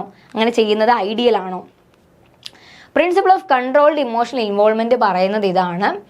ക്ലയൻറ്റ് മിക്ക സമയങ്ങളിലും നമ്മളെ ഉപയോഗിക്കുന്നത്, അല്ലെങ്കിൽ നമ്മളെ കാണുന്നത് അവരുടെ വിഷമങ്ങളും വികാരങ്ങളും ആ ഒരു ബുദ്ധിമുട്ടുകളൊക്കെ ഇറക്കി വെക്കാനുള്ള ഒരു സേഫ് സ്പേസ് ആയിട്ടാണ്. അപ്പോൾ അതുകൊണ്ട് തന്നെ അവർ ചിലപ്പോൾ ഫ്രീക്വൻ്റ്ലി കരഞ്ഞേക്കാം, ദേഷ്യപ്പെട്ടേക്കാം, ഗ്ലൂമി ആയിട്ടിരുന്നേക്കാം, പരാതികൾ പറഞ്ഞേക്കാം. അപ്പോൾ എന്താണ് ഈ ഒരു സമയത്ത് കേസ് വർക്കർ ഏത് എക്സ്റ്റെൻറ്റ് വരെ ഇതിനോട് റിയാക്ട് ചെയ്യാം? വളരെ ഇമ്പോർട്ടൻ്റ് ആയിട്ടുള്ളൊരു കാര്യമാണല്ലേ. ഒരുപാട് ചില കാര്യങ്ങളൊക്കെ കേൾക്കുമ്പോൾ നമ്മളെല്ലാം മനുഷ്യന്മാരാണ്, സെൻസിറ്റീവ് ആയിട്ടുള്ള ആളുകളാണ്. ചിലരുടെ ഇമോഷൻസ് അതേ ഡെപ്തിൽ തന്നെ ചിലപ്പോൾ നമ്മളെയും എഫക്റ്റ് ചെയ്തേക്കാം. പക്ഷെ നമ്മളതെല്ലാം അവിടെ എക്സ്പ്രസ് ചെയ്യാൻ പാടുണ്ടോ? അല്ലെങ്കിൽ എത്ര എക്സ്റ്റെൻറ്റ് വരെ അത് നമുക്ക് എക്സ്പ്രസ് ചെയ്യാൻ പറ്റും? വളരെ ഇമ്പോർട്ടൻ്റ് ആണ്. ഒരു പ്രൊഫഷണൽ പ്രാക്ടീസിൽ ആ ബൗണ്ടറി സെറ്റ് ചെയ്യാൻ പറ്റാതെ വരിക എന്ന് പറയുന്നത് വലിയൊരു വീഴ്ചയാണ്. ഒരു ക്ലയൻറ്റ് പ്രൊഫഷണൽ റിലേഷൻഷിപ്പിൽ ഒരു ബ്രേക്ക് ഉണ്ടായേക്കാം. അപ്പോൾ എന്താണ് നമ്മൾ ചെയ്യേണ്ടത്? ഭയങ്കര ഇമ്പോർട്ടൻ്റ് ആയിട്ടുള്ളൊരു ക്വസ്റ്റ്യനാണ്. അതായത് ഈ ഇമോഷണൽ ഇൻവോൾവ്മെൻറ്റ് നടത്താതിരുന്നാൽ, ഇപ്പോൾ ഒരാൾ നമ്മുടെ അടുത്ത് വന്ന് കരയുമ്പോൾ നമ്മുടെ മുഖത്ത് യാതൊരു ഭാവ വ്യത്യാസവും ഇല്ല, നമ്മൾ ആളെ എംപത്തറ്റിക്കലി തിരിച്ച് അഡ്രസ്സ് ചെയ്യുന്നില്ല, അയാളുടെ വിഷമം, അയാൾ പറഞ്ഞ വിഷമം നമുക്ക് മനസ്സിലായില്ലെന്നാണ് ആ ക്ലയൻറ്റ് വിചാരിക്കുകയുള്ളൂ. അപ്പോൾ തീർച്ചയായിട്ടും നമ്മൾ ടു ആൻ എക്സ്റ്റെൻറ്റ് നമ്മളുടെ ഇമോഷൻസിനെ എക്സ്പ്രസ് ചെയ്യണം. നമ്മുടെ അടുത്തിരുന്ന ഒരാൾ കരഞ്ഞിട്ടുണ്ടെങ്കിൽ നമ്മളൊരു സഹാനുഭൂതി കാണിക്കണം, നമ്മൾ എംപത്തറ്റിക്കലി അയാളെ മനസ്സിലാക്കണം, ആളുടെ വിഷമത്തിൻ്റെ ഭാഗമാകണം നമ്മൾ. തീർച്ചയായിട്ടും അഡീക്വേറ്റ് ആയിട്ടുള്ള ഇമോഷൻസ് നമ്മൾക്ക് വന്നു എന്നുള്ള കാര്യം ഓപ്പോസിറ്റ് ഇരുന്ന് കരഞ്ഞയാൾക്കും വിഷമം പറഞ്ഞയാൾക്കും മനസ്സിലാകണം. അല്ലെങ്കിൽ നമ്മൾ വികാരങ്ങളൊന്നും ഇല്ലാത്തൊരു കല്ലായിട്ടിരുന്നിട്ട് യാതൊരു കാര്യവുമില്ല, ഓപ്പോസിറ്റ് ഇരിക്കുന്ന ആൾക്ക് തോന്നും ഇതെന്താണ് ആൾ പറയുന്നത് റൈറ്റ്ലി അണ്ടർസ്റ്റുഡ് ആയില്ല എന്ന ആൾക്ക് തോന്നും. അല്ലെങ്കിൽ നമ്മൾ ആൾ ശ്രദ്ധിച്ചില്ല, കേട്ടില്ല, ആളുടെ വിഷമങ്ങളെ നമ്മൾ വില കുറച്ച് കണ്ടു എന്ന് ചിലപ്പോൾ തോന്നിയേക്കാം. തീർച്ചയായിട്ടും ഇമോഷണൽ ഇൻവോൾവ്മെൻറ്റ് വേണം. പക്ഷേ ഈ ഇമോഷണൽ ഇൻവോൾവ്മെൻറ്റിൻ്റെ കൂടെ എന്ത് വേണം? കൺട്രോൾ വളരെ ഇമ്പോർട്ടൻ്റ് ആണ്. ഇമോഷൻസ് നമുക്ക് എക്സ്പ്രസ് ചെയ്യാം, പക്ഷേ there should be A control. ഒരു കട്ട് ഓഫ് പോയിന്റിന് ശേഷമുള്ള ഇമോഷൻസ് ആ റിലേഷൻഷിപ്പിൻ്റെ ക്വാളിറ്റീനെ മിനിമൈസ് ചെയ്തേക്കാം. അപ്പോൾ എൻ്റെ അടുത്ത് വന്നൊരു ക്ലയൻറ്റ് കരഞ്ഞിട്ടുണ്ടെങ്കിൽ കൂടെ കരയുക എന്നുള്ളതല്ല എൻ്റെ ഡ്യൂട്ടി. ആളുടെ വിഷമം എനിക്ക് മനസ്സിലായി, അല്ലെങ്കിൽ ഞാൻ ഒരു പരിധി വരെ ആളുടെ വിഷമത്തിൻ്റെ ഭാഗമാകാം, പക്ഷെ ആളെക്കാളും മൂല്യത്തിൽ ഞാൻ കരഞ്ഞു, ആളെക്കാളും ഇമോഷണലി ഞാൻ ഡൗൺ ആയി എന്നുണ്ടെങ്കിൽ ഞാൻ ആളെ സഹായിക്കാൻ പറ്റുന്ന ഒരാളല്ല. അൾട്ടിമേറ്റ്ലി ആളെക്കാളും ഒരു പടി മുകളിലായിരിക്കണം എൻ്റെ ഒബ്ജക്റ്റിവിറ്റി. എനിക്ക് വിഷമം ഉണ്ടായിരിക്കാം, ആളുടെ ഡെപ്ത് അല്ലെങ്കിൽ ആ ഒരു ലോസ് എനിക്ക് ഫീൽ ചെയ്യാൻ പറ്റുന്നുണ്ടായിരിക്കാം, പക്ഷേ ആളുടെ വിഷമത്തിനേക്കാളും ഒരു പടി റാഷണലായിട്ട്, ഒബ്ജക്റ്റീവായിട്ട്, യുക്തിപരമായിട്ട് ചിന്തിക്കാനുള്ള ഒരു ഇമോഷണൽ സെപ്പറേഷൻ നമ്മൾ തമ്മിൽ ഉണ്ടായിരിക്കണം. There should be A control. നമ്മൾ ഒത്തിരി ഇൻവോൾവ് ആയി ഭയങ്കരമായിട്ട് ആളുടെ പ്രശ്നം നമ്മുടേതായിട്ട് ഇൻറ്റേർണലൈസ് ചെയ്ത് എക്സ്പ്രസ് ചെയ്യാൻ പോയിട്ടുണ്ടെങ്കിൽ ആ റിലേഷൻഷിപ്പ് ബ്രേക്ക് ആവും. ആ റിലേഷൻഷിപ്പിൽ നമ്മൾക്ക് ആൾക്ക് പ്രൊവൈഡ് ചെയ്യാൻ പ്രത്യേകിച്ച് ഒരു സ്ട്രെങ്ത്തും ഇല്ലാതായി പോകും. ഓൾസോ നമ്മളുടെ മെൻ്റൽ ഹെൽത്തിനെയും അത് വല്ലാതെ ബാധിക്കും. അറ്റ് ദ എൻഡ് ഈ വെയിറ്റ് എല്ലാം ക്യാരി ചെയ്യുന്നത്, ഇതെല്ലാം കേൾക്കുന്ന തെറാപ്പിസ്റ്റ് ആയിരിക്കാം, കേസ് വർക്കർ ആയിരിക്കാം. അപ്പോൾ ഒരു പരിധിയിൽ കൂടുതൽ ഇതിനെല്ലാം ഇൻറ്റേർണലൈസ് ചെയ്താൽ നമ്മളും ഇവഞ്ച്വലി ഈ ട്രോമയുടെ ഭാഗമായി പോകും. കേട്ട് കേട്ട് കേട്ട് ഈ ട്രോമ നമ്മുടെ ലൈഫിനെയും ബാധിക്കും. സോ ഒബ്വിയസ്ലി അവിടെ ഒരു കൺട്രോൾഡ് ഇമോഷണൽ ഇൻവോൾവ്മെൻറ്റ് ഉണ്ടായിരിക്കുക എന്നുള്ളത് വളരെ ഇമ്പോർട്ടൻ്റ് ആണ്. അതാണ് principle of controlled emotional involvement പറയുന്നത്. അപ്പോൾ ഇതാണ് principle of controlled emotional involvement. അതായത് സോഷ്യൽ വർക്കേഴ്സ് എന്ന് പറയുന്നത് എപ്പോഴും ഒരു പ്രൊഫഷണൽ റിലേഷൻഷിപ്പിൻ്റെ ഉള്ളിൽ തന്നെ നിൽക്കാൻ ശ്രദ്ധിക്കേണ്ടതുണ്ട്. നമുക്ക് ഇടയ്ക്ക് വെച്ച് നമ്മൾ കുറച്ചധികം ക്ലയൻ്റായിട്ട് ഇമോഷണലി അറ്റാച്ച്ഡ് ആയി പോയേക്കാം, അല്ലെങ്കിൽ നമുക്കൊരു എക്സ്ട്രാ സോഫ്റ്റ് കോർണർ തോന്നിയേക്കാം. നമ്മുടെ സ്വന്തം അനിയനായിട്ടോ ചേട്ടനായിട്ടോ ഒരു കൗണ്ടർ ട്രാൻസ്ഫറൻസ് എന്ന് പറയും, കുറച്ചധികം ഇമോഷണൽ ഡിസ്പ്ലേസ്മെൻറ്റ്. എൻ്റെ ജീവിതത്തിലെ എൻ്റെ അനിയനെ പോലെയോ അല്ലെങ്കിൽ എൻ്റെ ചേട്ടനെ പോലെയോ ചേച്ചിയെ പോലെയോ ഒക്കെ എനിക്ക് തോന്നിയേക്കാം. അപ്പോൾ എനിക്ക് ഒരിക്കലും ഒരു പരിധിയിൽ കൂടുതൽ ഒരു കൗണ്ടർ ട്രാൻസ്ഫറൻസിന് ഇടവരാൻ പാടില്ല. ഒരു പരിധിയിൽ നിന്നല്ല, ഒരു പ്രൊഫഷണൽ റിലേഷൻഷിപ്പിന് അപ്പുറത്തേക്കുള്ള പേഴ്സണൽ റിലേഷൻഷിപ്പുകളോ ഇമോഷണൽ ഇൻവോൾവ്മെൻറ്റോ, ഞാൻ രാത്രിയും പകലും വൈകിട്ടും കഴിക്കുമ്പോഴും ഉറങ്ങുമ്പോഴും എല്ലാം എൻ്റെ അടുത്ത് വന്ന ക്ലയൻറ്റിൻ്റെ ബുദ്ധിമുട്ടുകളാണ് ആലോചിച്ചുകൊണ്ടിരിക്കുന്നത് എന്നുണ്ടെങ്കിൽ ദർ ഈസ് സംതിങ് റോങ്. അവിടെ ഒരു ബ്രേക്ക് വന്നിട്ടുണ്ട്. ഞാൻ ടേക്ക് കെയർ ചെയ്യണം, ഞാൻ അത്രയും ഇൻവോൾവ് ആകാൻ പാടില്ല. ആ ക്ലയൻറ്റിൻ്റെ കാര്യത്തിൽ എനിക്ക് എന്തോ പേഴ്സണൽ ഇൻട്രസ്റ്റ് ഡെവലപ്പ് ചെയ്യുന്നു എന്നുണ്ടെങ്കിൽ ദർ ഈസ് എ ബ്രേക്ക്. ആ പ്രൊഫഷണൽ ബാരിയർ ഞാൻ ബ്രേക്ക് ചെയ്തു. അങ്ങനെ ഒരു ബ്രേക്ക് പോയിന്റ് ഉണ്ടാകാൻ പാടില്ല. ഓൾസോ ഞാൻ എൻ്റെ ഒബ്ജക്റ്റിവിറ്റി എവിടെയോ ലൂസ് ചെയ്തു, ഞാൻ എൻ്റെ ഒബ്ജക്റ്റിവിറ്റി എവിടെയോ കോംപ്രമൈസ് ചെയ്തു, മറ്റൊരാളുടെ പ്രശ്നത്തെപ്പറ്റി ഓർത്താണ് ഞാനിപ്പോൾ എൻ്റെ പ്രശ്നത്തെക്കാൾ ഓവർവെൽംഡ് ആവുന്നത് എന്നുണ്ടെങ്കിൽ I miss my objectivity. Also എൻ്റെ ഇമോഷണൽ ഇൻവോൾവ്മെൻറ്റ് പറഞ്ഞതിനേക്കാളും അല്ലെങ്കിൽ അർഹിക്കുന്നതിനേക്കാളും കുറച്ച് കൂടുതലായിപ്പോയി. സോ എൻ്റെ പ്രൊഫഷണൽ റിലേഷൻഷിപ്പിനെ അത് ബാധിക്കാം. അപ്പോൾ ഒരിക്കലും ഒരു പരിധിയിൽ കൂടുതലുള്ള ഇമോഷണൽ ഇൻവോൾവ്മെൻറ്റ് ഉണ്ടാകാൻ പാടില്ല. അപ്പോൾ നമ്മൾ എന്ത് ചെയ്യണം? നമ്മൾ ക്ലയൻറ്റിൻ്റെ പേഴ്സ്പെക്റ്റീവ്സും ഫീലിങ്സും ഒക്കെ ഇമോഷണലി തന്നെ മനസ്സിലാക്കിക്കൊണ്ടേ നമ്മൾ ഇമോഷണലി ഇൻവോൾവ് ആയിരിക്കണം. പക്ഷേ അറ്റ് ദ സെയിം ടൈം നമ്മളൊരു ഡിറ്റാച്ച്ഡ് ആയിരിക്കണം. ആ ഒരു ട്രാൻസാക്ഷൻ്റെ ഇടയിൽ എനിക്ക് മറ്റൊരാളുടെ വിഷമത്തിൻ്റെ ഭാഗമാകാൻ പറ്റണം. ഒരാൾ വിഷമത്തോടെ കരയുമ്പോൾ എനിക്ക് ചേർത്ത് പിടിക്കാൻ പറ്റണം, അല്ലെങ്കിൽ എനിക്ക് ആളുടെ കൂടെ നിൽക്കാൻ പറ്റണം. പക്ഷെ ആ ആൾ പോയി കഴിഞ്ഞ് മണിക്കൂറുകൾ കഴിഞ്ഞിട്ടും ദിവസങ്ങൾ കഴിഞ്ഞിട്ടും ആ ഇമോഷൻസ് എന്നെയും കൊണ്ട് ബാധിക്കുന്നുവെങ്കിൽ, അല്ലെങ്കിൽ ആ ആളോട് ഒരു പ്രൊഫഷണൽ മീറ്റിങ്ങിനപ്പുറം എനിക്ക് ഡിറ്റാച്ച്ഡ് ആയിരിക്കാൻ പറ്റുന്നില്ല എന്നുണ്ടെങ്കിൽ അത് എൻ്റെ മെൻ്റൽ ഹെൽത്തിനെ ബാധിക്കും, പ്രൊഫഷണൽ ക്വാളിറ്റീനെയും ബാധിക്കും. സോ ഒരു ഡിഗ്രി ഓഫ് ഡിറ്റാച്ച്മെൻറ്റ്, ഒരു റാഷണാലിറ്റി, കണക്റ്റഡ് ആയിരിക്കണം, at the same time detached ആയിരിക്കണം എന്നുള്ളത് വളരെ ഇമ്പോർട്ടൻ്റ് ആണ്. പറയാൻ എളുപ്പമാണ്, പക്ഷെ പ്രാക്ടീസ് ചെയ്യുമ്പോൾ തീർച്ചയായും എല്ലാവരും ഫെയിൽ ആവുന്ന അല്ലെങ്കിൽ ഡിഫിക്കൽട്ടി ഫീൽ ചെയ്യുന്ന ഒരു ഏരിയ ആണ് ഈ കൺട്രോൾഡ് ആയിട്ടുള്ള ഒരു ഡിറ്റാച്ച്മെൻറ്റ് പ്രാക്ടീസ് ചെയ്യുക എന്ന് പറയുന്നത്.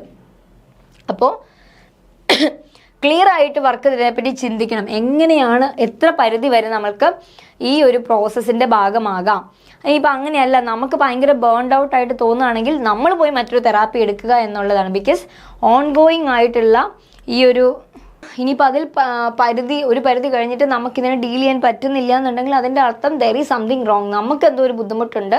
അപ്പോൾ ഒന്നെങ്കിൽ നമ്മൾ നമ്മുടെ പ്ലാൻസ് മാറ്റുക, എന്തെങ്കിലും ഒരു റിയലിസ്റ്റിക് ആയിട്ടുള്ള കുറച്ചുകൂടി റിയലിസ്റ്റിക് ആയിട്ടുള്ള പ്ലാൻ ഉറപ്പ് വരുത്തുക. അതായത് നമ്മുടെ ഫീലിങ്സ് ഒരു പരിധിയിൽ കൂടുതൽ ഈ ഒരു പ്രോസസ്സിലേക്ക് ഇൻവോൾവ് ആകുന്നില്ല എന്ന് ഉറപ്പ് വരുത്തുന്ന രീതിയിൽ ഒരു പ്രാക്ടീസ്, ഒരു പ്ലാൻ നടത്തുക. നമ്മൾ ഒത്തിരി ഇമോഷണലി ഓവർവെൽഡ് ആണെങ്കിൽ ഒരു ബ്രേക്ക് എടുക്കുക. നമ്മൾ തന്നെ ഒരു പ്രൊഫഷണൽ ആയിട്ടുള്ള ഒരു മറ്റ് ട്രെയിനിങ്ങിനോ അല്ലെങ്കിൽ ഒരു കൗൺസിലിങ്ങിനോ തെറാപ്പിക്കോ പോകേണ്ടത് വളരെ ഇമ്പോർട്ടൻ്റ് ആണ്. അല്ലെങ്കിൽ ബേൺഡ് ഔട്ട് ആയിരിക്കുന്ന ഒരാൾക്ക് മറ്റൊരാളുടെ ഫീലിങ്സിനെ ട്രീറ്റ് ചെയ്യുക അല്ലെങ്കിൽ അതിൽ ഇൻ്റർവീൻ ചെയ്യുക എന്നുള്ളത് വളരെ ബുദ്ധിമുട്ടുള്ള കാര്യമാണ്.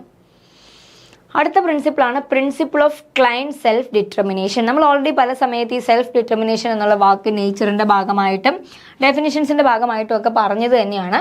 Principle of client self determination എന്ന് പറയുന്നത് ക്ലയൻറ്റിൻ്റെ need, right and need of the client to freedom in making their own choices. അവരെ സ്വന്തമായിട്ട് ഡിസിഷൻസ് എടുക്കാൻ അനുവദിക്കുക. ക്ലയൻറ്റിനെ നമ്മൾ ഓൾറെഡി പറഞ്ഞു, സ്വയം പര്യാപ്തരാകുക. അല്ലാതെ ക്ലയൻറ്റിന് വേണ്ടി, എൻ്റെ ക്ലയൻറ്റിന് നാളെ ക്ലയൻറ്റ് മേ ബി ആൽക്കഹോളിക് ആയിരിക്കാം, അതുമായി ബന്ധപ്പെട്ട കുറച്ച് ഫാമിലി പ്രോബ്ലംസ് ഉണ്ടായിരിക്കാം.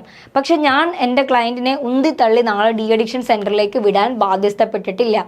എൻ്റെ ക്ലയൻറ്റിന് വില്ലിംഗ് ആയിട്ട് അവരുടെ ഫാമിലി സപ്പോർട്ടോടു കൂടി ഡി അഡിക്ഷൻ സെൻറ്ററിലേക്ക് പോകാൻ താല്പര്യമില്ലാത്തിടത്തോളം കാലം ആളെ നിർബന്ധിച്ച് ആൾ പോലും അറിയാതെ ഡി അഡിക്ഷൻ സെൻറ്ററിൽ കയറ്റി അയക്കുക അല്ലെങ്കിൽ കൊണ്ട് അഡ്മിഷൻ എടുപ്പിക്കുക എന്നുള്ളത് എൻ്റെ റെസ്പോൺസിബിലിറ്റി അല്ല. എനിക്ക് ആളെ പറഞ്ഞു മനസ്സിലാക്കാം, ഡി അഡിക്ഷൻ സെൻറ്റർ നല്ലൊരു ചോയ്സ് ആയിരിക്കും, അല്ലെങ്കിൽ സിമിലർ പ്രശ്നമുള്ള പലരും ഇങ്ങനെ ചെയ്തിട്ടുണ്ട്, ഇത്ര റിസോഴ്സാണ്, ഇന്ന സ്ഥലങ്ങളിൽ ഇത് അവൈലബിൾ ആണ്, ഇതാണ് അതിൻ്റെ കോസ്റ്റ്, ഇതാണ് പ്രോസസ്സ്. എനിക്ക് ആൾക്ക് അതൊക്കെ പറഞ്ഞു കൊടുക്കാം. ആൾക്ക് വില്ലിംഗ് ആണെങ്കിൽ രണ്ടുപേരും കൂടെ ഡിസ്കസ് ചെയ്ത് ഫാമിലിയുടെ സപ്പോർട്ടോട് കൂടിയിട്ട് മാത്രം ആളെ ഡി അഡിക്ഷൻ ട്രീറ്റ്മെൻറ്റിലേക്ക് വിടുക. അല്ലാതെ ആളെ ഉന്തിത്തള്ളി ആളുടെ പേരിൽ ഒരു തീരുമാനമെടുത്ത് അത് ഇംപ്ലിമെൻറ്റ് ചെയ്യാൻ കേസ് വർക്കർക്ക് ഉത്തരവാദിത്തമില്ല, അല്ലെങ്കിൽ അതിനുള്ള അധികാരമില്ല. കേസ് വർക്കർ എന്ത് ചെയ്യണമെന്ന് വെച്ചിട്ടുണ്ടെങ്കിൽ ആളെ തീരുമാനിക്കാൻ അനുവദിക്കണം. പക്ഷെ ആൾക്ക് തീരുമാനമെടുക്കാൻ ആവശ്യത്തിനുള്ള ഓപ്ഷൻസ്, ഓൾട്ടർനേറ്റീവ്സ് ആൾക്കറിയില്ലാത്ത കാര്യങ്ങളുണ്ടെങ്കിൽ, ആൾക്ക് കുറച്ചുകൂടെ ഗൈഡൻസ് വേണ്ട കാര്യങ്ങളുണ്ടെങ്കിൽ, കുറച്ചുകൂടെ റിസോഴ്സസ് ആവശ്യമാണെങ്കിൽ അതെല്ലാം പൂൾ ചെയ്ത് കൊടുക്കുക.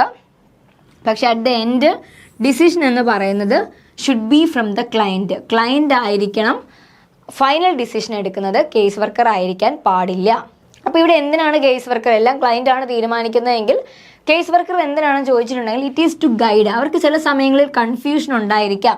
ഡി അഡിക്ഷൻ സെൻറ്ററിൽ പോയാൽ എന്താണ് ചെയ്യാൻ പോകുന്നത്, അവർ എത്ര നാളെടുക്കും, ഡി അഡിക്ഷൻ സെൻറ്ററിൽ പോകുന്നതാണോ നല്ലത്, ഞാൻ സെൽഫായിട്ടൊന്ന് ട്രൈ ചെയ്ത് നോക്കിയിട്ട് എനിക്ക് കൺട്രോൾ ചെയ്യാൻ പറ്റുന്നില്ല എന്നുണ്ടെങ്കിൽ അപ്പോൾ മാത്രം പോകുന്നതായിരിക്കുമോ നല്ലത്, എങ്ങനെയാണിത് വർക്ക് ചെയ്യുന്നത്, എന്താണ് ഇതിൻ്റെ അഡ്മിഷൻ പ്രോസസ്സ്, ഇത് പോയിട്ടുള്ള ആളുകളുടെ സക്സസ് സ്റ്റോറീസ്, ഇങ്ങനെ അവർക്ക് ഈ ഒരു ക്ലയൻറ്റിൻ്റെ കൺഫ്യൂഷൻസ് തീർത്തു കൊടുക്കാനും ആ ക്ലയൻറ്റിന് ചെയ്യാൻ സാധിക്കുന്ന മറ്റ് ഓൾട്ടർനേറ്റീവ് ഓപ്ഷൻസിലൂടെ ഗൈഡ് ചെയ്യാനും ഒക്കെയാണ് എന്ത് ചെയ്യുന്നത്, സോഷ്യൽ കേസ് വർക്കറുടെ റോൾ എന്ന് പറയുന്നത്.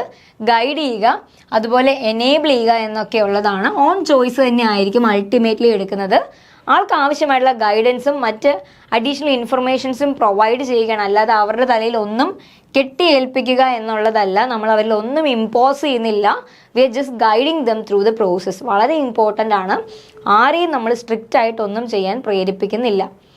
അതുപോലെ തന്നെ ഒരുപാട് സോഷ്യൽ ഒബ്ലിഗേഷൻസിൽ നിന്നുകൊണ്ടും അതുപോലെ പല ബുദ്ധിമുട്ടാണ് പലപ്പോഴും ഈ റൈറ്റ് എന്ന് പറയുന്നത് വിതിൻ ദ കൺസ്ട്രെയിൻസ് ആണ്. ഒരുപാട് ഈ ഒബ്ലിഗേഷൻസിൻ്റെ ഉള്ളിൽ നിന്നുകൊണ്ട് എടുക്കുന്നതാണ്.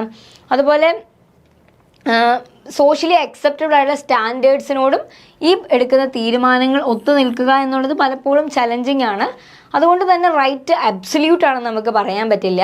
ഡിസിഷൻസ് എടുക്കുന്നത് എപ്പോഴും പല പരിമിതികളുടെ ഉള്ളിൽ നിന്നുകൊണ്ടും സൊസൈറ്റീനെ ബോധിപ്പിക്കുന്ന രീതിയിലും നമുക്കും മറ്റുള്ളവർക്കും പോസിബിളായിട്ട് അല്ലെങ്കിൽ ബെസ്റ്റ് പോസിബിൾ ആയിട്ടുള്ള രീതിയിലും ഒക്കെ ആയിരിക്കും എന്നുള്ളതും ഉള്ള മറ്റൊരു റിയാലിറ്റി തന്നെയാണ്. അതോടൊപ്പം തന്നെ ഈ ക്ലയൻറ്റിൻ്റെ സെൽഫ് ഡിറ്റർമിനേഷൻ പ്രിൻസിപ്പിൾ പറയുന്നൊരു കാര്യമാണ്, ക്ലയൻറ്റ് ഒരു തീരുമാനം എടുത്തിട്ടുണ്ട് എങ്കിൽ അവരൊരു ഡിസിഷൻ എടുക്കുന്നുവെങ്കിൽ അതിൻ്റെ റെസ്പോൺസിബിലിറ്റി, അതിൻ്റെ കോൺസിക്വൻസ്, അതിൻ്റെ റെസ്പോൺസിബിലിറ്റിയും ക്ലയൻറ്റിന് തന്നെ ആയിരിക്കും. കാരണം എന്താ, നമ്മൾ ഉന്തിത്തള്ളി ഒരു ഡിസിഷനും എടുപ്പിക്കുന്നില്ല. സ്വമേധയാൽ ക്ലയൻറ്റ് ചൂസ് ചെയ്ത ഒരു തീരുമാനം വ്യക്തമായിട്ട് ഇംപ്ലിമെൻറ്റ് ചെയ്യാനും അതിൽ നിന്ന് വരുന്ന ഭവിഷ്യത്ത് എന്താണെങ്കിലും കോൺസിക്വൻസ് എന്താണെങ്കിലും അത് അനുഭവിക്കാനും ഫേസ് ചെയ്യാനുമുള്ള ഒരു ബാധ്യസ്ഥതയും ഈ പറയുന്ന നമ്മുടെ ക്ലയൻറ്റിനുണ്ട്. സോ സെൽഫ് ഡിറ്റർമിനേഷൻ ക്ലയൻറ്റിനെ എംപവർ ചെയ്യുന്ന സമയത്ത് തന്നെ ക്ലയൻറ്റിനെ കുറച്ച് ഉത്തരവാദിത്വ ബോധമുള്ള ആളാക്കാനും കൂടിയാണ് ഉപയോഗിക്കുന്നത്. ക്ലയൻറ്റ് എടുത്ത തീരുമാനം എന്താണെങ്കിലും ആ തീരുമാനത്തിൻ്റെ ഭവിഷ്യത്തും അതിൻ്റെ റെസ്പോൺസിബിലിറ്റിയും ആ തീരുമാനം മുൻപോട്ട് കൊണ്ടുപോകാനുള്ള അടിസ്ഥാനപരമായ ഉത്തരവാദിത്വവും ക്ലയൻറ്റിന് തന്നെയായിരിക്കും.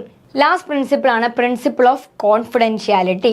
എന്താണ്, വളരെയധികം നമ്മൾ കേട്ടതാണ് പ്രിൻസിപ്പിൾ ഓഫ് കോൺഫിഡൻഷ്യാലിറ്റി. എങ്ങനെയാണ് കോൺഫിഡൻഷ്യാലിറ്റി എന്തുകൊണ്ടാണ് ഇമ്പോർട്ടൻ്റ് ആകുന്നത്? കോൺഫിഡൻഷ്യൽ ആയിരിക്കുക, വളരെ സീക്രട്ടീവ് ഇൻ നേച്ചറാണ് എല്ലാ ട്രാൻസാക്ഷൻസും അല്ലെങ്കിൽ എല്ലാ ഇൻട്രാക്ഷൻസും. എൻ്റെ അടുത്തൊരു ക്ലയൻറ്റ് വന്നിട്ടുണ്ടെങ്കിൽ ക്ലയൻറ്റിൻ്റെ പേര് മുതൽ വയസ്സ് മുതൽ വീട്ടുകാർ മുതൽ അഡ്രസ്സ് മുതൽ പറഞ്ഞ കാര്യങ്ങളും ചെയ്ത കാര്യങ്ങളും പറയുന്നതായ നമ്മൾ അങ്ങോട്ടേക്ക് പ്ലാൻ ചെയ്തിട്ടുള്ള എല്ലാ ഇൻ്റർവെൻഷൻസും വളരെ സീക്രട്ടീവാണ്. അല്ലാതെ എൻ്റെ അടുത്ത് വന്ന ക്ലയൻറ്റ് പറഞ്ഞ കാര്യങ്ങൾ നാളെ ഞാൻ പബ്ലിക്കലി അനൗൺസ് ചെയ്യാനോ മറ്റൊരു പ്രൊഫഷണലായിട്ട് ഡിസ്കസ് ചെയ്യാനോ പാടില്ല. ചെയ്യാൻ പറ്റുന്ന ഒരു സാഹചര്യമാണ്. എനിക്കൊരു പ്രൊഫഷണൽ അഡ്വൈസ് വേണമെങ്കിൽ ആളുടെ പേര് വിവരങ്ങൾ മറച്ചു വെച്ചുകൊണ്ട് എനിക്ക് ഈ സാഹചര്യത്തിനകത്ത് ബെറ്റർ ഇൻ്റർവെൻഷൻസിനെ പറ്റി ഒരു പ്രൊഫഷണൽ ഒരു അഡ്വൈസ് ചോദിക്കാം. അതല്ലാതെ ഒരു ക്ലയൻറ്റ് നമ്മളോട് പറഞ്ഞ ഒരു കാര്യങ്ങളും unless there is A demand, ഭയങ്കര ഇമ്പോർട്ടൻ്റ് ആയിട്ടുള്ള ഒരു ലീഗൽ മാറ്റർ അതിൽ വരാത്തിടത്തോളം കാലം കോൺഫിഡൻഷ്യാലിറ്റി ബ്രീച്ച് ചെയ്യാൻ പാടുള്ളതല്ല. അതായത് ക്ലയൻറ്റ് പറയുന്ന കാര്യങ്ങളെല്ലാം വളരെ സീക്രട്ട് ആയിരിക്കുമെന്ന് നമ്മൾ ഫസ്റ്റ് സെഷനിൽ തന്നെ ഉറപ്പ് വരുത്തുന്നുണ്ട്. അല്ലാതെ ക്ലയൻറ്റ് ഇപ്പോൾ ഒരു പേരൻസ് പലപ്പോഴും കുട്ടികളെയും കൊണ്ട് കേസ് വർക്കിന് വരും. എന്നിട്ട് പേരൻസ് സ്ഥിരം ചെയ്യുന്ന പരിപാടിയാണ്, ഈ സെഷൻ കഴിഞ്ഞ് കഴിയുമ്പോൾ കേസ് വർക്കറെ വിളിച്ച് ചോദിക്കും, എന്താണ് കുട്ടി പറഞ്ഞത്, എന്താണ് അവൻ പഠിക്കാത്തത്, അവൻ വേറെ എന്തെങ്കിലും ചുറ്റിക്കളി ഉണ്ടോ, അവൻ എന്തുകൊണ്ടായിരിക്കും ശ്രദ്ധിക്കാത്തത്, അവൻ എന്തൊക്കെയാണ് പറഞ്ഞത്. അപ്പോൾ ഒരിക്കലും ഒരു കേസ് വർക്കർ ഡിസ്ക്ലോസ് ചെയ്യാൻ പാടില്ലാത്ത കാര്യങ്ങളാണ് ഈ കുട്ടി അല്ലെങ്കിൽ നമ്മുടെ ക്ലയൻറ്റ് പറഞ്ഞിട്ടുള്ള കാര്യങ്ങൾ. അതിപ്പോൾ എന്ത് തന്നെ ആയിരുന്നാലും അത് ഡിസ്ക്ലോസ് ചെയ്യാൻ പാടില്ല എന്നുള്ളതാണ്. കാരണം നമ്മൾ കൊടുത്ത വാക്കാണ്, അല്ലെങ്കിൽ ആൾ എക്സ്പെക്റ്റ് ചെയ്യുന്നതാണ് വളരെ സീക്രട്ടീവായിട്ടുള്ള ഒരു റിലേഷൻഷിപ്പ്. അല്ലെങ്കിൽ പിന്നെ ആൾക്ക് നേരെ വീട്ടിലിരിക്കുന്ന അമ്മയോടോ അച്ഛനോടോ പറഞ്ഞാൽ മതിയായിരുന്നു. വെറുതെ കഷ്ടപ്പെട്ടൊരു കേസ് വർക്കറുടെ അടുത്ത് വന്നത് പറഞ്ഞ് കേസ് വർക്കർ ത്രൂ അത് വീട്ടിൽ അറിയിക്കേണ്ട കാര്യമില്ല. അപ്പോൾ ഡെഫിനറ്റ്ലി ഇത് പറയുന്ന ആൾ ഡിസേർവ് ചെയ്യുന്നൊരു കാര്യമാണ്. പറഞ്ഞ കാര്യങ്ങൾ സേഫ് ആൻഡ് സെക്യൂർ ആയിട്ട് കേട്ട ആളുടെ ചെവിയിൽ തന്നെ ഇരിക്കുക അല്ലെങ്കിൽ മനസ്സിലിരിക്കുക എന്നുള്ളത് വളരെ ഇമ്പോർട്ടൻ്റ് ആണ്. അപ്പോൾ ഈ ഇൻഫർമേഷൻസ് എന്ത് തരം ഇൻഫർമേഷനാണ് പാസ് ചെയ്തത് എങ്കിൽ പോലും ക്ലയൻറ്റ് പറഞ്ഞ കാര്യങ്ങളെല്ലാം മാക്സിമം സീക്രട്ടായിട്ട് വെക്കുക. പക്ഷേ ചില സാഹചര്യങ്ങളിൽ നമ്മൾ സീക്രട്ടായിട്ട് വെക്കുക എന്ന് പറയുമ്പോൾ അവിടെ ഒരു റിസ്ക് ഫാക്ടർ ഉണ്ട് എങ്കിൽ, നിയമം അനുശാസിക്കുന്നുവെങ്കിൽ ചില സാഹചര്യങ്ങളിൽ ക്ലയൻറ്റിനെ ഇൻഫോം ചെയ്തുകൊണ്ട് നമുക്ക് കോൺഫിഡൻഷ്യാലിറ്റി ബ്രേക്ക് ചെയ്യേണ്ടി വരും. ബ്രീച്ച് ഓഫ് കോൺഫിഡൻഷ്യാലിറ്റി എന്നാണ് പറയുന്നത്. അതായത് ഇപ്പോൾ നമ്മുടെ അടുത്ത് വരുന്ന ക്ലയൻറ്റ് പറയാണ്, ഞാൻ ഇന്ന് രാത്രി തൂങ്ങിച്ചാവാൻ പോവാണ്, അല്ലെങ്കിൽ ഞാൻ സ്വയം എന്നെ തന്നെ കത്തി വെച്ച് വരയാറുണ്ട്, ഞാൻ പലതവണ വീട്ടിലറിയാതെ ആത്മഹത്യക്ക് ശ്രമിച്ചിട്ടുണ്ട്, സമയം കിട്ടിയാൽ ഞാൻ ഇനിയും ആത്മഹത്യക്ക് ശ്രമിക്കും അല്ലെങ്കിൽ ആത്മഹത്യ ചെയ്യണമെന്ന് എനിക്കുണ്ട് എന്ന് പറഞ്ഞിട്ടുണ്ടെങ്കിൽ വളരെ ഇമ്പോർട്ടൻ്റ് ആയിട്ടുള്ളൊരു കാര്യമാണ്. ആൾക്ക് സെൽഫ് ഹാം ബിഹേവിയർ ഉണ്ട്, അല്ലെങ്കിൽ ആൾ at the risk of suicide ആണ്, ആളുടെ ജീവൻ അപകടത്തിൽപ്പെട്ടേക്കാം. അല്ലെങ്കിൽ നമ്മുടെ അടുത്ത് വന്ന ക്ലയൻറ്റ് പറയാണ്, എനിക്ക് ഒരവസരം കിട്ടിയാൽ ഞാൻ എൻ്റെ ഭാര്യയെ കൊല്ലാൻ നോക്കുന്നുണ്ട്, അല്ലെങ്കിൽ ഞാൻ എൻ്റെ കുഞ്ഞിനെ കൊല്ലാൻ നോക്കുന്നുണ്ട്. എന്തെങ്കിലും ഒരു വളരെ റിസ്ക്, ആളുടെ ഒപ്പം ജീവിക്കുന്ന ഒരാൾ വളരെ റിസ്കി ബിഹേവിയറിലാണ്, അല്ലെങ്കിൽ ഈ വ്യക്തിക്ക് ഒരു കൊലപാതക പ്രവണതയുണ്ട്, ഒരു ഹോമിസൈഡ് അല്ലെങ്കിൽ ഒരു സൂയിസൈഡ് ടെൻഡൻസി ഉണ്ടെന്നുണ്ടെങ്കിൽ ഡെഫിനറ്റ്ലി അത് കമ്മ്യൂണിക്കേറ്റ് ചെയ്തിരിക്കണം. ആളെ അപ്രോപ്രിയേറ്റ് ആയിട്ടുള്ള സൈക്കോളജിക്കൽ റീഹാബിലിറ്റേഷനിലേക്ക് മൂവ് ചെയ്തിരിക്കണം. അപ്പോൾ ചില സാഹചര്യങ്ങളിൽ വളരെ ഇമ്പോർട്ടൻ്റ് ആണ്. ആളുകളുടെ മാനസിക സ്ഥിതി എപ്പോൾ വേണമെങ്കിലും ഒരു കടുങ്കൈ ചെയ്യാവുന്ന ഒരു അവസ്ഥയിലാണെങ്കിൽ അത് നമ്മൾ ക്യാഷ്വലി കേട്ട് മനസ്സിൽ വെച്ചുകൊണ്ടിരുന്ന് നാളെ ഒരു അപായം ഉണ്ടായതിനു ശേഷം റെസ്പോണ്ട് ചെയ്യുന്നതിൽ അർത്ഥമില്ല. ഇങ്ങനെയുള്ള ബിഹേവിയേഴ്സ്, സെൽഫ് ഹാം ബിഹേവിയേഴ്സ് മൊമെൻറ്റിൽ ദറ്റ് ഷുഡ് ബി അഡ്രസ്ഡ്, അല്ലെങ്കിൽ അതിനെ അപ്രോപ്രിയേറ്റ് ആയിട്ട് റെഫർ ചെയ്യുകയോ റീഹാബിലിറ്റേറ്റ് ചെയ്യുകയോ അഡ്രസ്സ് ചെയ്യുകയോ ചെയ്തിരിക്കണം. മറ്റൊരവസ്ഥയാണ് ഒരു അബ്യൂസ് കോണ്ടെക്സ്റ്റ് അവിടെയുണ്ട്. ഒരാൾ വന്ന് റിവീൽ ചെയ്യുന്നത് ആൾ നടത്തിയ ഒരു ചൈൽഡ് സെക്സ് അബ്യൂസ് ആണെന്ന് വിചാരിക്കുക. തീർച്ചയായിട്ടും അത് റെഫർ ചെയ്തിരിക്കണം. അത് protection of children against sexual offences act പ്രകാരം പോലീസിനോടോ കൺസേൺഡ് ആയിട്ട് അതോറിറ്റിയോടോ കമ്മ്യൂണിക്കേറ്റ് ചെയ്തിരിക്കണം. കാരണം ഇത് ആർക്ക് വേണമെങ്കിലും റിപ്പോർട്ട് ചെയ്യാം. പ്രത്യേകിച്ച് ചൈൽഡ് സെക്ഷൽ അബ്യൂസസോ വീട്ടിലുള്ള എൽഡർ അബ്യൂസസോ ഒക്കെ റിപ്പോർട്ട് ചെയ്തിട്ടുണ്ടെങ്കിൽ അത് നിയമം അനുശാസിക്കുന്ന തെറ്റുകളും ഒഫൻസുകളും ആയിരിക്കുന്ന സമയങ്ങളിൽ അത് കോൺഫിഡൻഷ്യലായിട്ട് കീപ്പ് ചെയ്യുക എന്നുള്ളത് നമ്മളെയും ഇന്നവേ കുറ്റക്കാരാക്കും.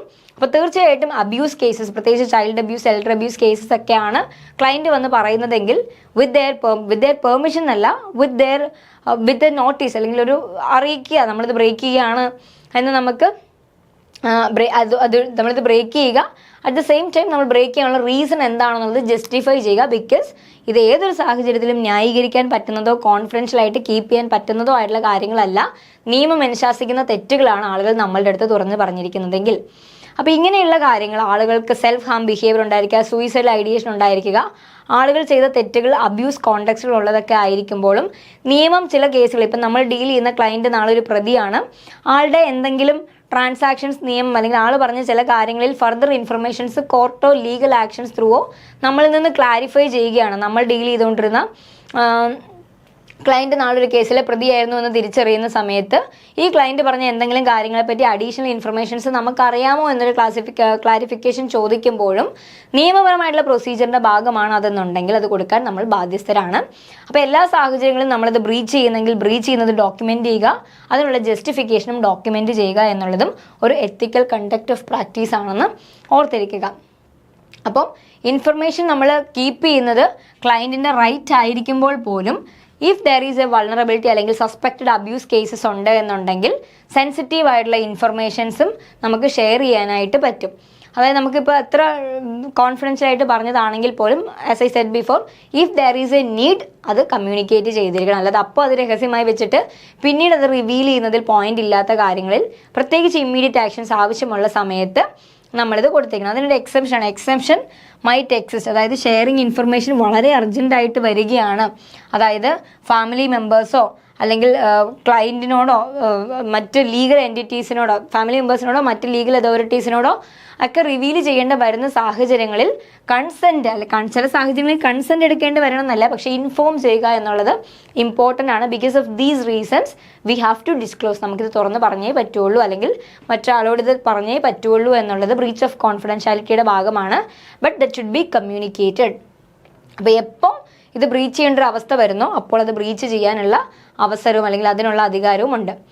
ഇനി കുറച്ച് എത്തിക്കൽ കൺസേൺസ് ആണ് സോഷ്യൽ വർക്ക് പ്രാക്ടീസിൽ വരാൻ സാധ്യതയുള്ളത്. അപ്പോൾ ഇതോട് കൂടിയിട്ട് നമ്മൾ ഇമ്പോർട്ടൻ്റ് ആയിട്ടുള്ള പ്രിൻസിപ്പിൾസ് എല്ലാം ഡിസ്കസ് ചെയ്ത് കഴിഞ്ഞു. ഈ 7 പ്രിൻസിപ്പിൾസും വളരെ ഇമ്പോർട്ടൻ്റ് ആണ്. ഇതിൻ്റെ എക്സാമ്പിൾസ് വെച്ചിട്ട്, ഇപ്പം ഞാൻ പറഞ്ഞ പോലെ സിമിലർ ആയിട്ടുള്ള എക്സാമ്പിൾസ് ഒക്കെ വെച്ചിട്ട് MCQs ആയിട്ടും അതിൻ്റെ എക്സ്പ്ലനേഷൻസ് ഒക്കെ ചോദിക്കാറുള്ളതാണ്. ഇനി നമുക്ക് ഡിസ്കസ് ചെയ്യാനുള്ളത് കുറച്ച് ethical concerns in social work practice ആണ്. അപ്പം നാഷണൽ അസോസിയേഷൻ ഓഫ് സോഷ്യൽ വർക്കേഴ്സിൻ്റെയും ഇൻ്റർനാഷണൽ ഫെഡറേഷൻ ഓഫ് സോഷ്യൽ വർക്കേഴ്സിൻ്റെയും അവർ ഐഡൻറ്റിഫൈ ചെയ്തിരിക്കുന്ന കുറച്ച് എത്തിക്കൽ കൺസേൺസ് ആണ്. ഫസ്റ്റ് വൺ, കോൺഫിഡൻഷ്യാലിറ്റി പ്രൊട്ടക്റ്റ് ചെയ്യുക എന്ന് പറയുന്നത് നമ്മൾ പറഞ്ഞ പോലെ തന്നെ ഒരു എത്തിക്കൽ കൺസേൺ ആണ്. സേഫ്റ്റി കൺസേൺസ് ഉണ്ട്. ഇപ്പോൾ ഞാൻ പറഞ്ഞ റിസ്ക് ഓഫ് സൂയിസൈഡോ ഹോമിസൈഡോ ഒക്കെ ഉണ്ട്, അബ്യൂസ് റിസ്ക് ഒക്കെ ഉള്ള സമയത്ത് കോൺഫിഡൻഷ്യാലിറ്റി നമ്മൾ ബ്രേക്ക് ചെയ്യും. അതൊരു എത്തിക്കൽ കൺസേൺ ആണ്. At the same time breach of confidentiality നമ്മൾ എത്തിക്കലി ചെയ്തിരിക്കണം. ഇൻഫോംഡ് കൺസെൻറ്റ്, നമ്മുടെ അടുത്തൊരു ക്ലയൻറ്റ് വരുന്ന സമയത്ത് തന്നെ നമ്മുടെ ഇൻസ്റ്റിറ്റ്യൂട്ടിൽ നിന്ന് അല്ലെങ്കിൽ നമ്മുടെ ഓർഗനൈസേഷൻ ഒരു ഏജൻസിക്ക് നമുക്ക് ചെയ്യാൻ പറ്റുന്ന സർവീസ് എന്തൊക്കെയാണെന്ന് മനസ്സിലാക്കുക. നമ്മുടെ അടുത്ത് വന്ന് കുറേ സാമ്പത്തിക ബുദ്ധിമുട്ടുകൾ പറഞ്ഞാൽ നമുക്ക് അവരുടെ ബുദ്ധിമുട്ടുകളെല്ലാം പരിഹരിക്കാൻ പറ്റുന്ന അത്രയും പണം നൽകി സഹായിക്കാൻ പറ്റില്ല. അവർക്ക് അവൈൽ ചെയ്യാൻ പറ്റുന്ന വല്ല സ്കീമുകളും ഉണ്ടെങ്കിൽ നമുക്ക് ലിങ്ക് ചെയ്ത് കൊടുക്കാം, അവയർനെസ് പ്രൊവൈഡ് ചെയ്യാം. അതിനപ്പുറം പല കാര്യങ്ങളും നമുക്ക് ചെയ്യുന്നതിൽ പരിമിതികളുണ്ട്. അപ്പോൾ എന്തൊക്കെയാണ് നമുക്ക് പെർമിറ്റഡ് ആയിട്ടുള്ള ഇൻ്റർവെൻഷൻസ് എന്ന് നേരത്തെ കൺസെൻറ്റ് വാങ്ങി അല്ലെങ്കിൽ നേരത്തെ കമ്മ്യൂണിക്കേറ്റ് ചെയ്തിരിക്കുക. ഡ്യുവൽ റിലേഷൻഷിപ്പ് ആൻഡ് ബൗണ്ടറീസ്, അതായത് ട്രാൻസ്ഫറൻസ് ആൻഡ് കൗണ്ടർ ട്രാൻസ്ഫറൻസ് എന്ന് പറയും. നമുക്ക് ഒരിക്കലും ഒരു പ്രൊഫഷണൽ റിലേഷൻഷിപ്പിൽ അതിനതീതമായിട്ടുള്ള പേഴ്സണൽ കണക്ഷൻസ്, നമ്മൾ കേസ് വർക്കർ ക്ലയൻറ്റുമായിട്ടും ക്ലയൻറ്റ് കേസ് വർക്കറുമായിട്ടും ഒരു പേഴ്സണൽ അടുപ്പത്തേക്ക്, പ്രൊഫഷണൽ റിലേഷൻഷിപ്പിനപ്പുറമുള്ള പേഴ്സണൽ അടുപ്പത്തിലേക്കോ കോളുകളിലേക്കോ മെസ്സേജുകളിലേക്കോ മറ്റ് പേഴ്സണൽ ഇൻട്രാക്ഷൻസിലേക്കോ പോകാൻ പാടില്ല എന്നുള്ളതാണ് പറയുന്നത്. ഡ്യുവൽ റിലേഷൻഷിപ്പ് ഉണ്ടായിരിക്കാൻ പാടില്ല. At the same time client ആയിരിക്കുമ്പോൾ ക്ലയൻറ്റിനെ തന്നെ നമ്മുടെ ക്ലോസ് ഫ്രണ്ടായിട്ട് മാറ്റുക എന്നുള്ളത് ചെയ്യാൻ പാടില്ലാത്ത കാര്യങ്ങളാണ്. പ്രൊഫഷണൽ റിലേഷൻഷിപ്പിനപ്പുറത്തേക്കുള്ള പേഴ്സണൽ റിലേഷൻഷിപ്സുകൾ കീപ്പ് ചെയ്യാൻ പാടില്ല. ഇത് പ്രൊഫഷണൽ ലൈഫ് ആണെങ്കിൽ personal life should be entirely different. അല്ലാതെ ഇത് രണ്ടും കൂടെ മെർജ് ചെയ്യുന്ന ഒരു സ്പേസ് റിലേഷൻഷിപ്പിൽ പെർമിറ്റഡ് അല്ല. അങ്ങനെ ഉണ്ടായിട്ടുണ്ടെങ്കിൽ പ്രൊഫഷണൽ ലൈഫിൻ്റെ ക്വാളിറ്റി കുറയും, കൗണ്ടർ ട്രാൻസ്ഫറൻസ് കൂടും. കൗണ്ടർ ട്രാൻസ്ഫറൻസും റിലേഷൻഷിപ്പിനെ നെഗറ്റീവായിട്ട് ഇമ്പാക്റ്റ് ചെയ്യാം. ചില സമയങ്ങളിൽ ഇത് പോസിറ്റീവായിട്ട് യൂട്ടിലൈസ് ചെയ്യാമെങ്കിൽ പോലും ഒരു അതിര് കഴിഞ്ഞിട്ടുള്ള പേഴ്സണൽ റിലേഷൻഷിപ്പ് അല്ലെങ്കിൽ പേഴ്സണൽ ഫീലിങ്സ് വരുന്നത് തീർച്ചയായിട്ടും റിലേഷൻഷിപ്പിൻ്റെ ക്വാളിറ്റീനെ ഡിമിനിഷ് ചെയ്യിക്കും. മറ്റൊന്നാണ് ഓട്ടോണോമി വേഴ്സസ് പെറ്റേണലിസം. അതായത് ക്ലയൻറ്റിനെ നമ്മൾ സെൽഫായിട്ട് ഡിസിഷൻ എടുക്കാൻ അനുവദിക്കുന്ന അതേ സമയത്ത് തന്നെ ആവശ്യമെന്ന് തോന്നിയാൽ നമ്മൾക്ക് ഇടപെടാനുള്ള അവസരം. ഇപ്പം എൻ്റെ ക്ലയൻറ്റ് ഭയങ്കര വൾണറബിൾ ആയിട്ടുള്ള ഒരു ക്ലയൻറ്റാണ്, ആൾക്ക് സ്വയമായിട്ടൊരു തീരുമാനം എടുക്കാനുള്ള കഴിവില്ല, ആളുടെ ഗാർഡിയനും അതിനുള്ള കഴിവില്ല എങ്കിൽ ഔട്ട് ഓഫ് കോമൺ ഇൻട്രസ്റ്റ് അല്ലെങ്കിൽ ഔട്ട് ഓഫ് നീഡ് ഒരു എനേബിളിംഗ് പൊസിഷനേക്കാൾ അതീതമായിട്ട് ആവശ്യമുള്ള സമയത്ത് ഒരാളുടെ ഹാംഫുൾ ആയിട്ടുള്ള സിറ്റുവേഷനിലൂടെ കടന്നു പോകുന്നു, അതിൽ അപ്രോപ്രിയേറ്റ് ആയി ഡിസിഷൻ എടുക്കാൻ പറ്റാത്ത സമയത്ത് ഒരു പെറ്റേണലിസ്റ്റിക് വ്യൂവിൽ നിന്ന് ഡിസിഷൻ എടുക്കുന്ന പ്രോസസ്സ് അല്ലെങ്കിൽ ആ റോൾ കുറച്ചും കൂടെ സ്ട്രോങ് ആയിട്ട് ചെയ്യാനും കേസ് വർക്കിൻ്റെ എത്തിക്സ് അനുവദിക്കുന്നു. അപ്പോൾ ഓട്ടോണോമസ് ആയിരിക്കും, അറ്റ് ദ സെയിം ടൈം പെറ്റേണലിസ്റ്റിക് ആയിരിക്കാനുമുള്ള ഒരു രണ്ട് രീതിയിലും കേസ് വർക്കിന് ഒബ്ജക്റ്റീവ്സ് അല്ലെങ്കിൽ പോസിബിൾ ആണ് എത്തിക്കലി. കൾച്ചറൽ കോമ്പിറ്റൻസ് വളരെ ഇമ്പോർട്ടൻ്റ് ആണ്. ഇപ്പോൾ എൻ്റെ കൾച്ചറൽ ബാക്ക്ഗ്രൗണ്ടും ബോൺ ആൻഡ് ബോട്ടപ്പും ആയിരിക്കണം എന്നില്ല എൻ്റെ ക്ലയൻറ്റിനുള്ളത്. അപ്പോൾ നമ്മളെപ്പോഴും മറ്റുള്ള കൾച്ചേഴ്സിനോടും മറ്റുള്ളവരുടെ ബോൺ ആൻഡ് ബോട്ടപ്പിനോടും കോമ്പിറ്റൻ്റ് ആയിരിക്കുക, അതിനെയും അക്സെപ്റ്റ് ചെയ്യാൻ പഠിക്കുക, അതിന് ഓപ്പൺ ആയിരിക്കുക എന്നുള്ളത് വളരെ വളരെ ഇമ്പോർട്ടൻ്റ് ആണ്. കോൺഫ്ലിക്റ്റ് ഓഫ് ഇൻട്രസ്റ്റ് മറ്റൊരു എത്തിക്കൽ കൺസേൺ ആണ്. അതായത് preventing personal or financial interest from influencing professional decisions. എൻ്റെ പേഴ്സണലായിട്ടുള്ളതോ ഫൈനാൻഷ്യലായിട്ടുള്ളതോ ഇൻട്രസ്റ്റിൻ്റെ ഭാഗമായിട്ട് എൻ്റെ പ്രൊഫഷണൽ ലൈഫിൽ ഒരു ഇൻട്രാക്ഷൻസ് അല്ലെങ്കിൽ ഒരു ഒരു ബ്ലോക്ക് വരാതിരിക്കാൻ പ്രത്യേകം ശ്രദ്ധിക്കുക. എൻ്റെ personal preference, personal choices, personal prejudices എന്നും എൻ്റെ പ്രൊഫഷണൽ ലൈഫിലേക്ക് ഇടകലരാതിരിക്കാൻ പ്രത്യേകം ശ്രദ്ധിക്കുക. അപ്പോൾ ഒരു കോൺഫ്ലിക്റ്റ് ഓഫ് ഇൻട്രസ്റ്റ് ഒഴിവാക്കാൻ സാധിക്കും. കോമ്പിറ്റൻസ് ആൻഡ് പ്രൊഫഷണലിസം കീപ്പ് ചെയ്യുക. അതായത് ഞാൻ ഇടയ്ക്കിടയ്ക്ക് എന്നെ തന്നെ അപ്ഗ്രേഡ് ചെയ്തിരിക്കുക. ഞാനൊരു കേസ് വർക്കർ ആണെങ്കിൽ നൂതനമായിട്ടുള്ള കേസ് വർക്ക് ഇൻ്റർവെൻഷൻസ് പഠിക്കുക, അഡ്വാൻസ് സൈക്കോതെറാപ്യൂട്ടിക് ടെക്നിക്സ് അറിഞ്ഞിരിക്കുക, വെറൈറ്റി ഓഫ് സെറ്റിങ്ങിൽ ആളുകൾ ഉപയോഗിക്കാൻ സാധ്യതയില്ല അല്ലെങ്കിൽ ഉപയോഗിക്കേണ്ടുന്ന ഡിഫറെൻറ്റ് അപ്രോച്ചസ് അറിഞ്ഞിരിക്കുക, തിയററ്റിക്കൽ അണ്ടർസ്റ്റാൻഡിങ്ങിനെ അപ്ഗ്രേഡ് ചെയ്തുകൊണ്ടിരിക്കുക, സെൽഫായിട്ട് ഞാനൊരു ഇൻ്റർവെൻഷൻ നടത്താൻ കോമ്പിറ്റൻ്റ് ആണ് എന്ന് ഉറപ്പുവരുത്തുക. എൻ്റെ ഏരിയ ഓഫ് എക്സ്പേർട്ടീസിൽ നിന്ന് പുറമേയുള്ള ക്ലയൻറ്റിനെ ഞാൻ സ്വീകരിക്കാതിരിക്കുക. ഞാനൊരു അഡിക്ഷൻ സ്പെഷ്യലൈസ്ഡ് ആയിട്ടുള്ള കൗൺസിലർ അല്ലെങ്കിൽ തെറാപ്പിസ്റ്റ് ആണ് എന്നുണ്ടെങ്കിൽ ഞാൻ മേ ബി ഒരു ചൈൽഡ് റിലേറ്റഡ് ആയിട്ടുള്ള ഇഷ്യൂസ് അല്ലെങ്കിൽ ഒരു മാരിറ്റൽ ഇഷ്യൂസ് സോൾവ് ചെയ്യുന്നതിൽ എക്സ്പേർട്ട് ആയിരിക്കില്ല. അപ്പോൾ അത്തരത്തിൽ ഇഷ്യൂസുമായി വരുന്ന ക്ലയൻറ്റിനെ ഞാൻ അപ്രോപ്രിയേറ്റ് ആയിട്ടുള്ള സർവീസിലേക്ക് റെഫർ ചെയ്യുക. എൻ്റെ എക്സ്പേർട്ടൈസ് ഏരിയയിൽ പുറത്തുള്ള കേസസിനെ എടുക്കാതിരിക്കാൻ ശ്രദ്ധിക്കുക. ഓൾസോ അക്കൗണ്ടബിൾ ആയിരിക്കുക. എൻ്റെ പ്രൊഫഷണൽ ആക്ഷൻസ്, ഞാൻ എടുക്കുന്ന പ്രൊഫഷണൽ ആക്ഷൻസിനോടും ഡിസിഷൻസിനോടും ഞാൻ അക്കൗണ്ടബിലിറ്റി പുലർത്തുക. അതോടൊപ്പം തന്നെ risk and safety concerns, autonomous ആയിട്ട് ഒരാളെ ഡിസിഷൻ എടുക്കാൻ സമയത്തുണ്ടാകുന്ന റിസ്കിനെ പറ്റി ഞാൻ അവെയർ ആയിരിക്കുക. അറ്റ് ദ സെയിം ടൈം സേഫ്റ്റിയോട് കൂടി അവർക്ക് ഏറ്റവും സേഫ് ആയിട്ട് അവർക്ക് ഓട്ടോണോമസ് ഡിസിഷൻ എടുക്കാൻ പറ്റുന്ന ഒരു ഫ്ലോർ ഞാൻ ഒരുക്കി കൊടുക്കുക എന്നുള്ളതും വളരെ ഇമ്പോർട്ടൻ്റ് ആയിട്ടുള്ള കാര്യമാണ്. മറ്റൊന്നാണ് അഡ്വക്കസി ആൻഡ് സോഷ്യൽ ജസ്റ്റിസ്. അതായത് ചിലപ്പോൾ ചില ആളുകൾക്ക്, വൾണറബിൾ ആയുള്ള ആളുകൾക്കൊന്നും അവരുടെ വോയിസസ് റെപ്രസെൻറ്റ് ചെയ്യാൻ പറ്റാത്തൊരു സാഹചര്യമാണെങ്കിൽ അവർക്ക് ബിഹാഫായി നിന്നുകൊണ്ട്, അവരെ പ്രതിനിധീകരിച്ചുകൊണ്ട് അവർക്ക് വേണ്ടുന്ന കാര്യങ്ങൾ ചെയ്തു കൊടുക്കാൻ, അവർക്ക് വേണ്ടി അഡ്വക്കേറ്റ് ചെയ്യാൻ, അവർക്ക് വേണ്ടി വാദിക്കാനും ബ്രോഡ് സിസ്റ്റമിക് ഇഷ്യൂസിനെ അഡ്രസ്സ് ചെയ്യാനും കുറച്ച് സിസ്റ്റം റിലേറ്റഡ് ആയിട്ടുള്ള പ്രതിസന്ധികളിലും ഇൻവോൾവ് ചെയ്യാൻ സാധിക്കുക. ടെർമിനേഷൻ ഓഫ് സർവീസസ്, ഒരു ക്ലയൻറ്റ് നമ്മുടെ അടുത്ത് വന്നു, ആ ക്ലയൻറ്റിനെ നമ്മളിൽ വല്ലാതെ ഡിപ്പെൻഡൻ്റ് ആക്കി അല്ലെങ്കിൽ നമ്മൾ പറയുന്ന ഇൻ്റർവെൻഷൻസ് ഓൾമോസ്റ്റ് സക്സസ്ഫുൾ ആയി പൊയ്ക്കൊണ്ടിരിക്കുന്ന സമയത്ത് ഒറ്റയടിക്ക് ക്ലയൻറ്റിനെ സ്റ്റോപ്പ് ചെയ്യുക അല്ലെങ്കിൽ ഒരു ക്ലയൻറ്റ് പ്രോഗ്രസ് അച്ചീവ് ചെയ്യാൻ തുടങ്ങുന്ന സ്റ്റേജിൽ ആ റിലേഷൻഷിപ്പ് നിർത്തി കളയുക. നമ്മൾ പെട്ടെന്ന് service without A notice terminate ചെയ്യുക ഒന്നും ചെയ്യാതെ അപ്രോപ്രിയേറ്റ് ആയിട്ട് ക്ലയൻറ്റിൻ്റെ റെഡിനെസ്സും വില്ലിങ്നെസ്സും അനുസരിച്ച് മാത്രം ടെർമിനേറ്റ് ചെയ്യുക. ചിലപ്പോൾ ഒരു കഷ്ടപ്പെട്ട് പ്രോഗ്രസ് അച്ചീവ് ചെയ്ത് വരുന്ന ഒരാളെ പെട്ടെന്ന് നമ്മൾ ടെർമിനേറ്റ് ചെയ്തു, നമുക്കൊരു ട്രാൻസ്ഫർ കിട്ടി അല്ലെങ്കിൽ നമുക്ക് മറ്റൊരു അപ്പോയിൻമെൻറ്റ് വന്നു, ബിസിയായി, പെട്ടെന്ന് ടെർമിനേറ്റ് ചെയ്യുന്നത് അൺഎത്തിക്കലാണ്. എത്തിക്കലി അതിനുള്ള സമയവും സാവകാശവും കൊടുത്ത് ഫ്രീക്വൻസി കുറച്ച് കൺവിൻസ് ചെയ്ത് ടെർമിനേറ്റ് ചെയ്യുക. If there is a need of termination അല്ലെങ്കിൽ അർജൻറ്റ് ടെർമിനേഷൻ ഉണ്ടെങ്കിൽ പോലും അത് പ്രോപ്പർലി കമ്മ്യൂണിക്കേറ്റ് ആയിരിക്കണം. അത് ഒറ്റ സുപ്രഭാതത്തിൽ വിളിച്ചാൽ ഫോൺ എടുക്കില്ല, മീറ്റിംഗ്സിന് വരാതിരിക്കുക, ആളെ വിളിച്ചു വരുത്തിയിട്ട് നമ്മൾ ചെല്ലാതിരിക്കുക, ഇങ്ങനെയുള്ള കാര്യങ്ങളൊന്നും ചെയ്യാൻ പാടില്ല. ടെർമിനേഷൻ പ്രോപ്പർ ആയിരിക്കണം. നമ്മൾ അബ്രപ്റ്റ്ലി ടെർമിനേറ്റ് ചെയ്യുന്നെങ്കിൽ പോലും അതിൻ്റെ നീഡും റീസൺസും അല്ലെങ്കിൽ അതൊരു ഗ്രാജുവൽ പ്രോസസ് ആക്കാൻ മാക്സിമം ശ്രമിക്കുക. അതർവൈസ് അത് കമ്മ്യൂണിക്കേറ്റ് ചെയ്യുക.